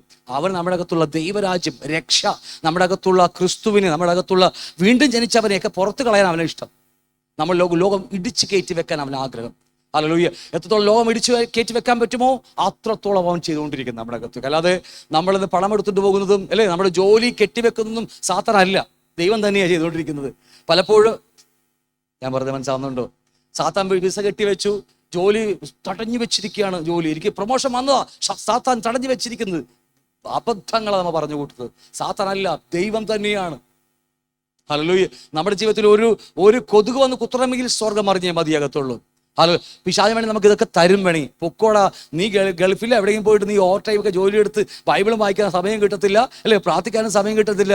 അവസാനം ലോകക്കാരുടെ കൂടെ അവൻ അങ്ങോട്ട് പോകും, നശിക്കണമെന്ന് പറഞ്ഞ് വിടും അല്ലേ. ഞാൻ പറഞ്ഞ മനസ്സിലാവുന്നുണ്ട്. അതുകൊണ്ട് വളരെ ശ്രദ്ധയോടെ ആയിരിക്കണം ക്രിസ്തു ജീവിതം. അലക്ഷ്യമായി ജീവിക്കരുത്, അലക്ഷ്യമായി ജീവിക്കാൻ പറ്റില്ല. കാരണം ജഡമോഹം, കൺമോഹം, ജീവിതത്തിൽ പ്രതാപം, ഇതൊക്കെ അകത്തു കിടക്കുക. ജഡം ഏത് നിമിഷം നിന്നെ പൊക്കി വിടും നമ്മുടെ അകത്തേക്ക്. നമുക്ക് പതിയെ പഠിക്കാനെ കുറിച്ച് ഇവിടം വരെയാ പറഞ്ഞ് അവസാനിപ്പിച്ചല്ലേ. സാത്താനേശ്വരെ പരീക്ഷ അത് പഠിച്ചില്ല, നമ്മൾ എടുത്തില്ല. അതാ പഠിക്കാൻ നമ്മൾ ഇന്ന് ആഗ്രഹിക്കുന്നത്. സാത്താൻ യേശുവിനെ എങ്ങനെയാണ് ഈ ജഡമോഹം, കൺമോഹം, ജീവിതത്തിലെ പ്രതാപം എന്ന് പറയുന്ന 3 വിധത്തിൽ 3 വഴിയിലൂടെ എങ്ങനെയാണ് സാത്താൻ യേശുവിനെ പരീക്ഷിച്ചത്, 2 യേശു എങ്ങനെയാണ് അതിനെ ജയിച്ചത്, അത് തന്നെയാ നമുക്ക് കർത്താവ് വെച്ചിരിക്കുന്നത്. അതുകൊണ്ട് അത് വളരെ ശ്രദ്ധയോടെ പഠിക്കേണ്ട വിഷയമാണ്. ലൂസ് കോണ്ടാക്ട് ഇത് ഇവിടെയാണോ? അല്ലല്ല, ഇവിടെയാണോ?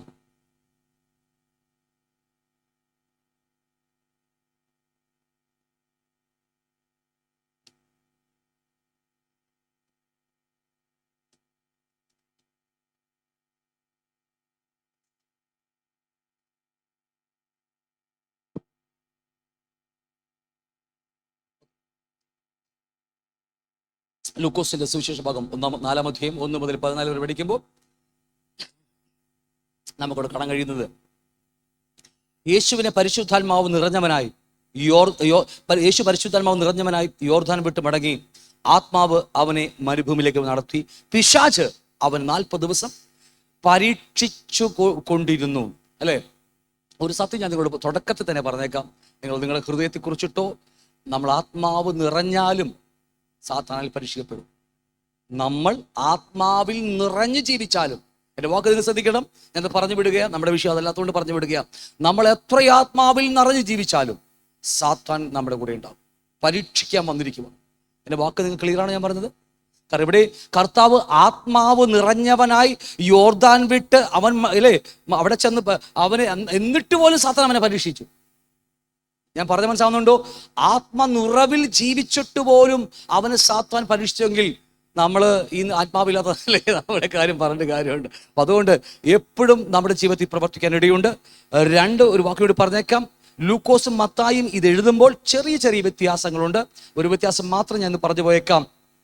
ഇവിടെ ലൂക്കോസ് എഴുതുമ്പോൾ പിശാച് അവന് 40 ദിവസവും പരീക്ഷിച്ചുകൊണ്ടിരുന്ന ലൂക്കോസ് എഴുതി വെച്ചിരിക്കുന്നത്. പക്ഷെ മത്തായി അങ്ങനെയല്ല, 40ാമത്തെ അവസാന ദിവസങ്ങളിൽ പരീക്ഷിച്ചു എന്നാണ് മത്തായി എഴുതി വെച്ചിരിക്കുന്നത്. എന്ന് വിചാരിച്ചേക്കണ്ട, അതൊക്കെ അവരെ കൂടെ നടന്ന് അനുഭവിച്ചവരെയൊക്കെ അവരെ എഴുത്തുകളാണ്. പിശാച് അവനെ 40 ദിവസം പരീക്ഷിച്ചുകൊണ്ടിരുന്നു എന്നൊക്കെ ചെറിയൊരു വ്യത്യാസം നമുക്ക് കാണാൻ കഴിയും. വിട്ടുപോകാം നമുക്ക്. എന്നിട്ട് യേശു പരിശുദ്ധാത്മാവ് നിറഞ്ഞവനായി യോർദാൻ വിട്ട് മടങ്ങി. ആത്മാവ് അവനെ മരുഭൂമിയിലേക്ക്, പരിശുദ്ധാത്മാവ് അവനെ മരുഭൂമിയിലേക്ക് കൊണ്ടുപോയി. അല്ലേ? പരിശുദ്ധാത്മാവ് പലപ്പോഴും നമ്മെ മരുഭൂമിയിലേക്ക് കൊണ്ടുപോകുന്നത് നമ്മെ തകർക്കാനല്ല, നമ്മെ ജയാളിയാക്കാൻ വേണ്ടിയ. പിന്നെ അടുത്ത വാക്യം പറയുമ്പോൾ അവൻ ആത്മാവിന്റെ ശക്തിയോടെ ഗലീലയിലേക്ക് മടങ്ങി വന്നു. അവിടെ മുതൽ യേശുവിന്റെ മിനിസ്ട്രി മാറുകയാ. അല്ലേ? അവിടെ കൈതൊട്ട് അത്ഭുതങ്ങളും അടയാളങ്ങൾ സംഭവിക്കുക. പക്ഷെ ഇത്രയും ദിവസം 40 ദിവസമൊക്കെ അവൻ ഒരുങ്ങുകയായിരുന്നു. തികഞ്ഞ പരിജ്ഞാനത്തിൽ വളരുകയായിരുന്നു. അല്ല, അവന് ഓൾറെഡി വചനം തന്നെയാ, എങ്കിൽ പോലും ഉറക്കുകയായിരുന്നു. നമ്മൾ ഇതുപോലെ ചിലപ്പോഴൊക്കെ നമ്മളെ പരിജ്ഞാനത്തിൽ വളരാൻ വേണ്ടി കർത്താവ് പല സമയങ്ങളൊക്കെ നമ്മളെ ഒതുക്കും പലപ്പോഴും. അല്ലേ? അപ്പോൾ അല്പസമയം നമുക്ക് റെസ്റ്റൊക്കെ തരും. അത് വേറൊന്നും കൊണ്ടല്ല, പരിജ്ഞാനത്തിൽ വളരാൻ വേണ്ടിയാ. പരിജ്ഞാനം ഇല്ലെങ്കിൽ നമ്മൾ വേണ്ടതിടത്തും വേണ്ടാത്തിടത്തൊക്കെ പോയി പ്രാർത്ഥിച്ച് കളയുന്നു. അതുകൊണ്ട് പരിജ്ഞാനത്തിൽ കിട്ടാൻ വേണ്ടിയാ. അങ്ങനെ അതുകൊണ്ട് ആത്മാവനെ മരുഭൂമിയിലേക്ക് നടത്തി. പിശാച് അവൻ 40 ദിവസം ഭരിച്ചുകൊണ്ടിരുന്നു. ആ ദിവസങ്ങളിൽ അവനൊട്ടും ഒന്നും ഭക്ഷിച്ചില്ല. അപ്പോൾ റീസണുണ്ട്. 40ാമത്തെ ദിവസമൊക്കെ അല്ലേ വിശന്നുകൊണ്ടിരിക്കുക. അവ കഴിഞ്ഞപ്പോൾ അവന് വിശന്നു. അപ്പോൾ പിശാച് അവനോട്, അപ്പോൾ നമ്മളിൽ ഒരു ചെറിയൊരു കാണാൻ കാത്തിരിക്കുക, വിശപ്പോ അല്ലെങ്കിൽ എന്തെങ്കിലും, നമുക്ക് യേശുവിൽ മോഹമില്ല, നമ്മളിൽ മോഹമൊക്കെ ഉണ്ടാവും. അപ്പൊ എന്തെങ്കിലും ഒരു ചെറിയ നാമ്പ് കിട്ടാൻ വേണ്ടി കാത്തിരിക്കുക, അവന് കയറാൻ വേണ്ടി അകത്തേക്ക്, അല്ലെങ്കിൽ അവനോട് ഇടപെടാൻ വേണ്ടി കാത്തിരിക്കുക. ആ ദിവസങ്ങളെ ഭക്ഷിച്ചില്ല. അവൻ കഴിഞ്ഞപ്പോൾ അവന് വിശന്നു. അപ്പോൾ പിശാച് അവനോട്, നീ ദൈവപുത്രനെങ്കിൽ ഈ കല്ലിനോട് അപ്പമായി തീരുവാൻ കൽപ്പിക്കുക എന്ന് പറഞ്ഞു. യേശു അവനോട്, മനുഷ്യൻ അപ്പം കൊണ്ട് മാത്രമല്ല ജീവിക്കുന്നത് എന്ന് എഴുതിയിരിക്കുന്നു എന്ന് ഉത്തരം പറഞ്ഞു. പിന്നെ പിശാച് അവനെ മേലോട്ട് കൂട്ടിക്കൊണ്ടുപോയി ലോകത്തിലെ സകല രാജ്യങ്ങളെയും ക്ഷണനേരത്തിൽ അവന് കാണിച്ചു. 2ാമത്തെ ടെസ്റ്റില് അതിനും യേശു വചനം കൊണ്ട് മറുപടി പറയുക, ഈ അധികാരമൊക്കെയും അതിന്റെ മഹത്വവും നിനക്ക് തരാം. അത് എങ്കിൽ ബലമേൽപ്പിച്ചിരിക്കുന്നു, എനിക്ക് മനസ്സുള്ളവന് ഞാൻ കൊടുക്കുമെന്ന്. 2ാമത്തെ പിശാചിന്റെ തന്ത്രത്തെ അവൻ വചനം കൊണ്ട് ഇടപെട്ടു. വചനം പഠിക്കേണ്ട ഉത്തരവാദിത്വം വളരെ ഇമ്പോർട്ടൻ്റ് ആട്ടോ. വചനം എന്ന് പറഞ്ഞാൽ ദൈവം ഈ 40 എഴുത്തുകാരെ കൊണ്ട് വചനം എഴുതിക്കുമ്പോൾ പരിശുദ്ധാത്മാവ് എന്താണോ ആഗ്രഹിച്ചത് അത് തന്നെയായിരിക്കണം നമ്മൾ പഠിക്കേണ്ടത്. ഇല്ലെങ്കിലുണ്ടല്ലോ തെറ്റിപ്പോകും നമുക്ക്.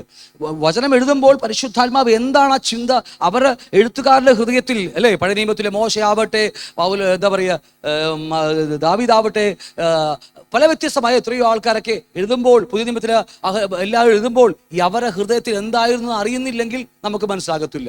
പരിശുദ്ധാത്മാ ചിന്തകളാണ് അവർ എഴുതി വെച്ചിരിക്കുന്നത്. അത് തന്നെ നമ്മൾ അറിഞ്ഞില്ലെങ്കിൽ നമുക്ക് തെറ്റിപ്പറ്റിപ്പോഴാണ് എഴുതേണ്ടത് നമ്മളെല്ലാവരും. ഹല്ലേലൂയ. അപ്പോൾ ഈ കർത്താവ് വചനം കൊണ്ട് അതിനെ നേരിട്ട് നമുക്ക് കാണാൻ കഴിയും. ഇത് നമുക്കെല്ലാവർക്കും വരട്ടോ. ഈ ജഡമോഹം, കൺമോഹം, ജീവിതത്തിലെ പ്രതാപം, ഈ 3 കാര്യങ്ങളൊക്കെ 3 കാര്യങ്ങൾ വെച്ചുകൊണ്ട് തന്നെയാ സാത്താൻ യേശുവിനോട് ഇടപെടുന്നത്. ഒരു കാര്യം കൂടി ഞാൻ പറഞ്ഞു പോകട്ടെ. സത്യത്തിൽ ഈ 3 പരീക്ഷകൾ നടക്കുമ്പോൾ, അല്ലേ, 3 പരീക്ഷകൾ നടക്കുമ്പോൾ എന്തിനാണ് യേശുവിനെ പരീക്ഷിച്ചത് സാത്താൻ? നമ്മളൊക്കെ പിന്നെ കാരണമുണ്ടെന്ന് പറയാം. അപ്പൊ പാപത്തിൽ ജനിച്ച ആൾക്കാരാണ് നമ്മളൊക്കെ, അല്ലെ? വീടോ എന്നൊക്കെ അറിയാൻ വേണ്ടിയാ. യേശുവിനോ അതൊന്നുമില്ലല്ലോ. എന്തിനു വേണ്ടിയാണ് യേശുവിനെ സാത്താൻ പരീക്ഷിച്ചത്? അല്ല, എന്തെങ്കിലും അല്ലേ? എന്തിനു വേണ്ടി യേശുവിനെ സാത്താൻ പരീക്ഷിച്ചത്? വേറെ നമ്മുടെ അകത്താണ് ഈ പാവം കിടക്കുക. ശരിയാ, പാപത്തെ പൊക്കി വിടാൻ വേണ്ടി നമുക്ക് സാത്താൻ പലപ്പോഴും അവൻ തന്നെ വിജയിക്കുന്നത്, അല്ലേ? നമ്മളകത്ത് പലപ്പോഴും തൊപ്പിട്ട് കിടക്കുക നമ്മൾ ഈ വിഷയത്തിലൊക്കെ പലപ്പോഴും. പക്ഷെ യേശുവിൽ അതല്ലല്ലോ. അപ്പോൾ യേശുവിന് പാപം ചെയ്യാൻ കഴിയുമോന്ന് അറിയാൻ വേണ്ടിയല്ല ഈ മർമ്മൊന്ന് മനസ്സിലാക്കട്ടെ. യേശു ഒരുപക്ഷെ പാപം ചെയ്തു പോയേക്കാമെന്ന് വിചാരിക്കാൻ വേണ്ടിയല്ല. അനേക ആൾക്കാരും ടീച്ചിങ് അങ്ങനെയുണ്ട്. യേശു മനുഷ്യപുത്രനായി ഭൂമി ജീവിച്ചു. അവന് സാത്താൻ പരിശോധിച്ചപ്പോൾ അവൻ പാപം ചെയ്തു പോയാലോ എന്ന് അറിയാൻ വേണ്ടിയാണ് സാത്താൻ പരീക്ഷിച്ചെന്നാണ് അവർ പറയുന്നത്. ലോകത്തിൽ അങ്ങനെ ഒരു വലിയൊരു കൂട്ടം ജനങ്ങൾ വിശ്വസിക്കുന്ന, പെന്തക്കോസ്തോളത്തിൽ നല്ലൊരു കൂട്ടം ആൾക്കാർ അങ്ങനെ വിശ്വസിക്കുന്ന, അങ്ങനെയൊന്നും അല്ലത്. ഹല്ലേലൂയ. യേശു ദൈവപുത്രനാ. അവൻ്റെ അകത്ത് പാപമില്ല എന്ന് നമ്മളെ പഠിപ്പിക്കാൻ വേണ്ടി. ഞാൻ പറഞ്ഞ സത്യം മനസ്സിലാക്കണം. അവൻ്റെ അകത്ത് എന്തില്ല? പാപമില്ല. ഇത് ഞാൻ പറഞ്ഞത് യേശുക്രിസ്തുവിനെ കുറിച്ചല്ല ഞാൻ പറഞ്ഞു വരുന്നത്. യേശുക്രിസ്തുവിനെ ഈ പറഞ്ഞ യേശുക്രിസ്തുവിനെ തന്നെയാ. അവൻ സാക്ഷാൽ ദൈവത്തിന്റെ പുത്രൻ, അവനിൽ ദൈവത്തിന്റെ വിത്തിരിക്കുന്നു എന്ന് പറയുന്ന അവനിൽ പാവമില്ല. ഇത് തെളിയിക്കാൻ വേണ്ടിയാ. ഇത് അറിഞ്ഞാലേ നമ്മുടെ അകത്തും 1 യോഹന്നാൻ ലേഖനം 3-ാം അധ്യായം 9-10 വാക്യങ്ങൾ, അല്ലേ? 1 യോഹന്നാൻ ലേഖനം 3-ാം അധ്യായം 9-10 വാക്യങ്ങൾ പറയുന്നു, ദൈവത്തിന് ജനിച്ചവൻ ഒരു നാളും പാപം ചെയ്യുന്നില്ല. കാരണം നമ്മുടെ അകത്തും എൻ്റെ അകത്തും നിങ്ങളുടെ അകത്തും ഒരു ദൈവപുത്രനുണ്ട്. ദൈവത്താൽ ജനിച്ചവൻ, ദൈവത്തിന്റെ പുത്രൻ. യേശുവല്ല, ഞാൻ തന്നെ ദൈവരാജ്യം അവകാശമാക്കാൻ പോകുന്ന ദൈവത്തിന്റെ പുത്രൻ ഇതിനകത്തുണ്ട്. അവന് പാപം ചെയ്യാൻ കഴിയത്തില്ലെന്നേ. ഞാൻ പറഞ്ഞ എനിക്ക് മനസ്സിലായൊന്നില്ലയോ? കാരണം നമ്മൾ ഈ പഴയ മനുഷ്യനിലിട്ട് പണിയുന്നതുകൊണ്ടാണ് നമ്മുടെ പ്രശ്നം. പഴയ മനുഷ്യനെ നമ്മൾ ഇന്ന് ചിന്തിക്കുന്നത്. നമ്മുടെ അകത്ത് വീണ്ടും ജനിച്ചൊരു ദൈവപുത്രനുണ്ട്, അവനെ ഒന്ന് പൊക്കിവിട്ടേ. നമുക്ക് പിന്നീട് എപ്പോഴും ക്ലാസ് പഠിക്കാൻ നമുക്ക് പഴയ മനുഷ്യനെ പുതുമനുഷ്യൻ, നമ്മളിന്നും പഴയ മനുഷ്യന്റെ ചിന്തകൾ മനസ്സിലൊത്തവണ്ണം ചിന്തിക്കുക. നമ്മൾ ഈ വചനം ഇങ്ങനെ പറയുന്നുവല്ലോ, വചനം ഇങ്ങനെ പറഞ്ഞാൽ അനുസരിക്കേണ്ടതൊക്കെ പറഞ്ഞ് നമ്മൾ പഴയ മനുഷ്യനെ കൊണ്ടാണ് ചിന്തിക്കുന്നത്. അങ്ങനെയല്ല ജീവിക്കേണ്ടത്. പുതിയ മനുഷ്യൻ ജീവിക്കണം നമ്മുടെ കൂടെ. ഞാൻ പറഞ്ഞത് ക്ലിയർ ആണോ? മനസ്സിലായിക്കോളാം. എനിക്ക് മനസ്സിലായില്ലേ?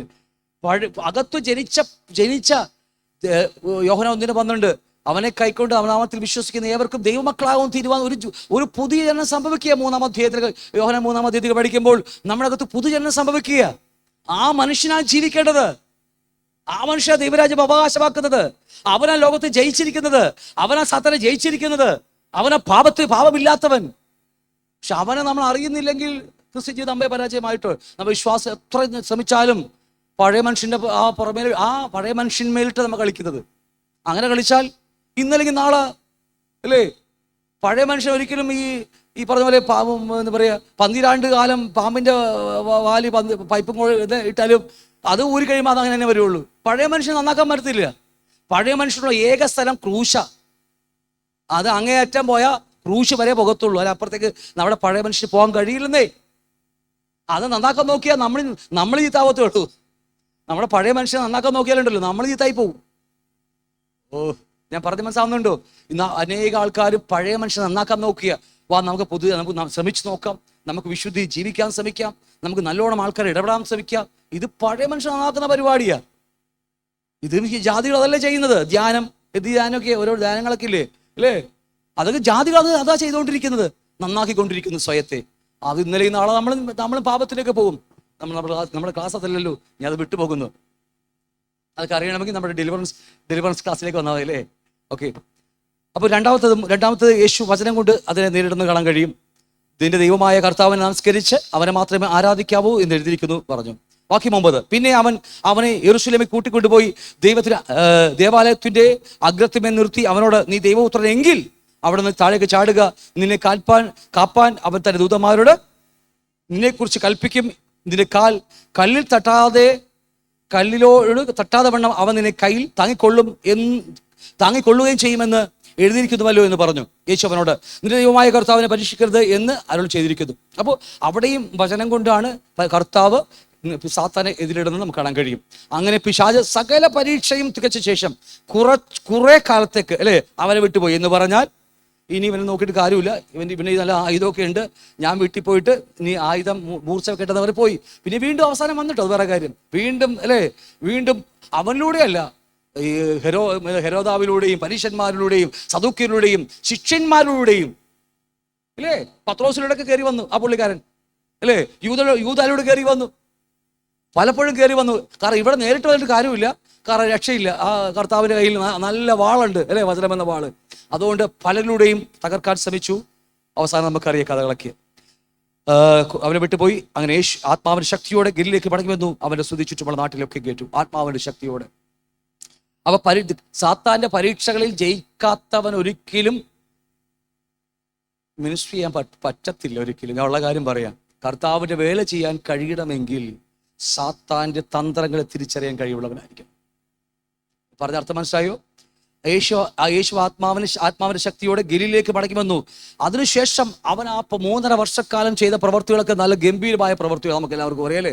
കാരണം സാത്താന്റെ തന്ത്രങ്ങൾ തിരിച്ചറിഞ്ഞില്ലെങ്കിൽ നമ്മുടെ ആത്മാവ് തന്നെ നരകത്തിൽ പോകേണ്ടി വരും ഇല്ലേ?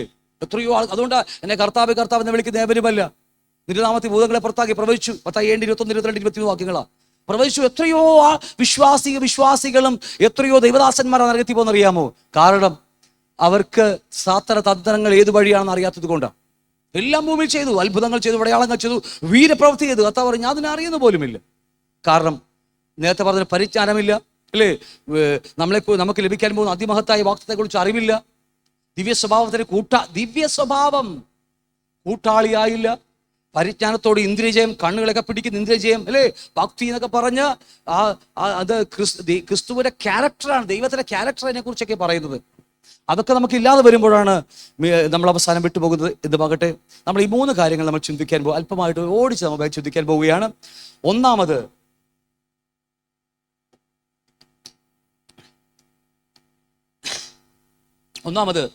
കർത്താവിനെ പരീക്ഷിച്ചത് എങ്ങനെയാണെന്ന് അവിടെ എഴുതി വെച്ചിട്ടുണ്ട്. ഒന്നാമത്തെ പരീക്ഷ എങ്ങനെയാ? നീ ദൈവപുത്രൻ എങ്കിൽ, അല്ലേ, എങ്കിൽ, ഞാൻ എപ്പോഴും പറയുന്ന കാര്യം കഴിഞ്ഞ സൺഡേ മറന്നു പോകണം, എങ്കിൽ ഒരു വാക്ക് എപ്പോഴും നീ ഈ വാക്ക് ശ്രദ്ധിച്ചാൽ മതി. അവിടെയൊക്കെ വട്ടിട്ട് എണ്ണിയാൽ നമുക്കൊന്നും എണ്ണിയാൽ തീരത്തില്ല.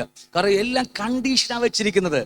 അതെ, കർത്താവ് രക്ഷ ഫ്രീയാ ബ്രദറെ, കർത്താവ് നിന്നെ സഹായിക്കുമെന്ന് പറഞ്ഞു വിടുന്ന കള്ളപ്പരിപാടിയല്ല ഇത്. ഈ ചവക്കലറമേ വെള്ളം തേക്കുന്ന പരിപാടിയല്ല. എങ്കിൽ നിനക്ക് എൻ്റെ ജീവൻ വേണോ, നിന്റെ ജീവൻ എനിക്കിതാ, അവിടെയും കണ്ടീഷനാ. അല്ല അങ്ങനെയല്ലേ? യെസ്, ഒക്കെ കണ്ടീഷനാ.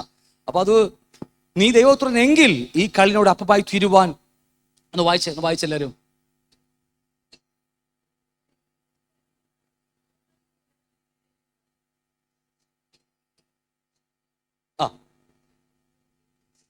സാത്താന്റെ തീയമ്പിനെ യേശു കർത്താവ് വചനം കൊണ്ട് എതിരിടുന്ന കാണാൻ കഴിയും. കയ്യാങ്കളിയല്ല, അല്ലെ, കയ്യാങ്കളി പരിപാടിയല്ല, വചനം കൊണ്ട് നേരിടുന്ന പരിപാടി. നീ ദൈവപുത്രനെങ്കിൽ കല്ലിനോട് അപ്പമായി തീരുവാൻ എന്ന് കൽപ്പിച്ചു. അവിടെ കുറെ ചോദ്യങ്ങൾ അവിടെ കർത്താവിന്റെ മേലെ ഇടുകയാണ്. നീ ദൈവപുത്രനെങ്കിൽ അല്ലേ, നമ്മൾ ചോദിക്കുക, നീ ബന്ധക്കോസാരനാണെങ്കിൽ നീ ഒന്ന് പ്രാർത്ഥിക്കണമെന്നൊക്കെ പറയും. ഒരാൾ ഒരു ജാതിയും വന്ന് പറയാ, നീ പ്രാർത്ഥനക്കാരനല്ലേ, നീ ഒന്ന് പ്രാർത്ഥിച്ചേ എന്ന് പറയാ. അപ്പം പറയും, ഞാൻ പ്രാർത്ഥനക്കാരാ, പ്രാർത്ഥിക്കാന്നൊക്കെ നമ്മ പറഞ്ഞു കളയും. ഞാൻ പറഞ്ഞ മനസ്സിലാവുന്നുണ്ടോ? ഒരു ജാതി ഒരുത്തം വന്ന് നമ്മൾ മുമ്പ് പറയാ, നീ വലിയ പ്രാർത്ഥനക്കാരല്ല, നീ ഇവന് വേണ്ടി പ്രാർത്ഥിച്ചെന്ന് പറയും. ഞാൻ പറഞ്ഞു, നമുക്ക് പ്രാർത്ഥിക്കും, ഇപ്പൊ പ്രാർത്ഥിച്ചാണെങ്കിൽ അതുപോലെ നമ്മൾ ചാടി പ്രാർത്ഥിക്കും. പക്ഷെ അവിടെ അങ്ങനെയല്ല. ഇത് പലതും സാത്താന്റെ വരവുകൾ ഏത് വഴി കൂടെ നമുക്കറിയത്തില്ല. അവിടെയാണ് ആത്മാവിന്റെ ഗൈഡൻസ് നമുക്ക് ആവശ്യമാണ്. പുതിയ നിയമസഭ എന്ന് പറയുന്നത് ആത്മാവ് പറയുന്നത് ചെവിയുള്ളവൻ കേൾക്കട്ടെ. ആ ചെവി ഉരുവായിട്ടില്ലെങ്കിൽ ഉരുവാക്കണം. നേരെ ഹോസ്പിറ്റലിൽ ചെല്ലുക, ചെവി തുളയില്ലെങ്കിൽ തുള ഇട്ടേക്കുക, ഇട്ടേ മതിയാവും, വേറെ വഴിയില്ല. കർത്താവിന്റെ സ്വരം കേൾക്കാൻ പഠിച്ചേ മതിയാവും നമ്മള്. നമ്മുടെ അതെങ്ങനെയാണെന്നുള്ളത് വേറെ കാര്യമാ. വാക്ക് ഇൻ ദ സ്പിരിറ്റ്, അല്ലെങ്കിൽ ആത്മാവിനെ എങ്ങനെ അനുസരിച്ച് നടക്കാമെന്നുള്ളത് നമുക്ക് വേറെ ക്ലാസ് ആ പീരീഡ് പഠിക്കും നമ്മൾ അതിനെക്കുറിച്ചൊക്കെ. നമുക്ക് ആ സ്വരം കേട്ടില്ലെങ്കിൽ വലിയ അപകടത്തിൽ നമുക്ക് പോകാനിടയുണ്ട്. അപ്പൊ യേശു നീ ദൈവപുത്രനെങ്കിൽ എന്ന് പറയുമ്പോൾ നമ്മുടെ സ്വയം മുഖി വരും. അത് ഞാൻ ദൈവത്തിന്റെ പുത്രനാ, നീ യൂഎഫുകാരനാ, ഞങ്ങൾ യൂഎഫുകാരാ, ഞങ്ങളൊക്കെ ഒറ്റക്കെട്ടാന്നൊക്കെ പറഞ്ഞു കളി. ആ വാക്കുകളൊക്കെ നമ്മുടെ സ്വയത്തെ പൊക്കി വിടുകയാണ്. പിശാചിന്റെ ഏറ്റവും വലിയ തന്ത്രം എന്ന് പറഞ്ഞാൽ ഞാൻ പണ്ട് പഠിച്ചിട്ടുണ്ട് നമ്മുടെ സ്വയത്തെ പൊക്കി വിടുക. ഞാനെന്ന ഭാവം, എന്ത് ചെയ്താലും മഹത്വം എനിക്ക് കിട്ടണം. നമ്മൾ പറയും, ഇല്ല അങ്ങനെയൊന്നുമില്ല, എനിക്ക് ഒരു മോഹമില്ല ബ്രദറെ, ഞാൻ വെറും പഞ്ചപാപമാണെന്നൊക്കെ പറഞ്ഞു കളയും.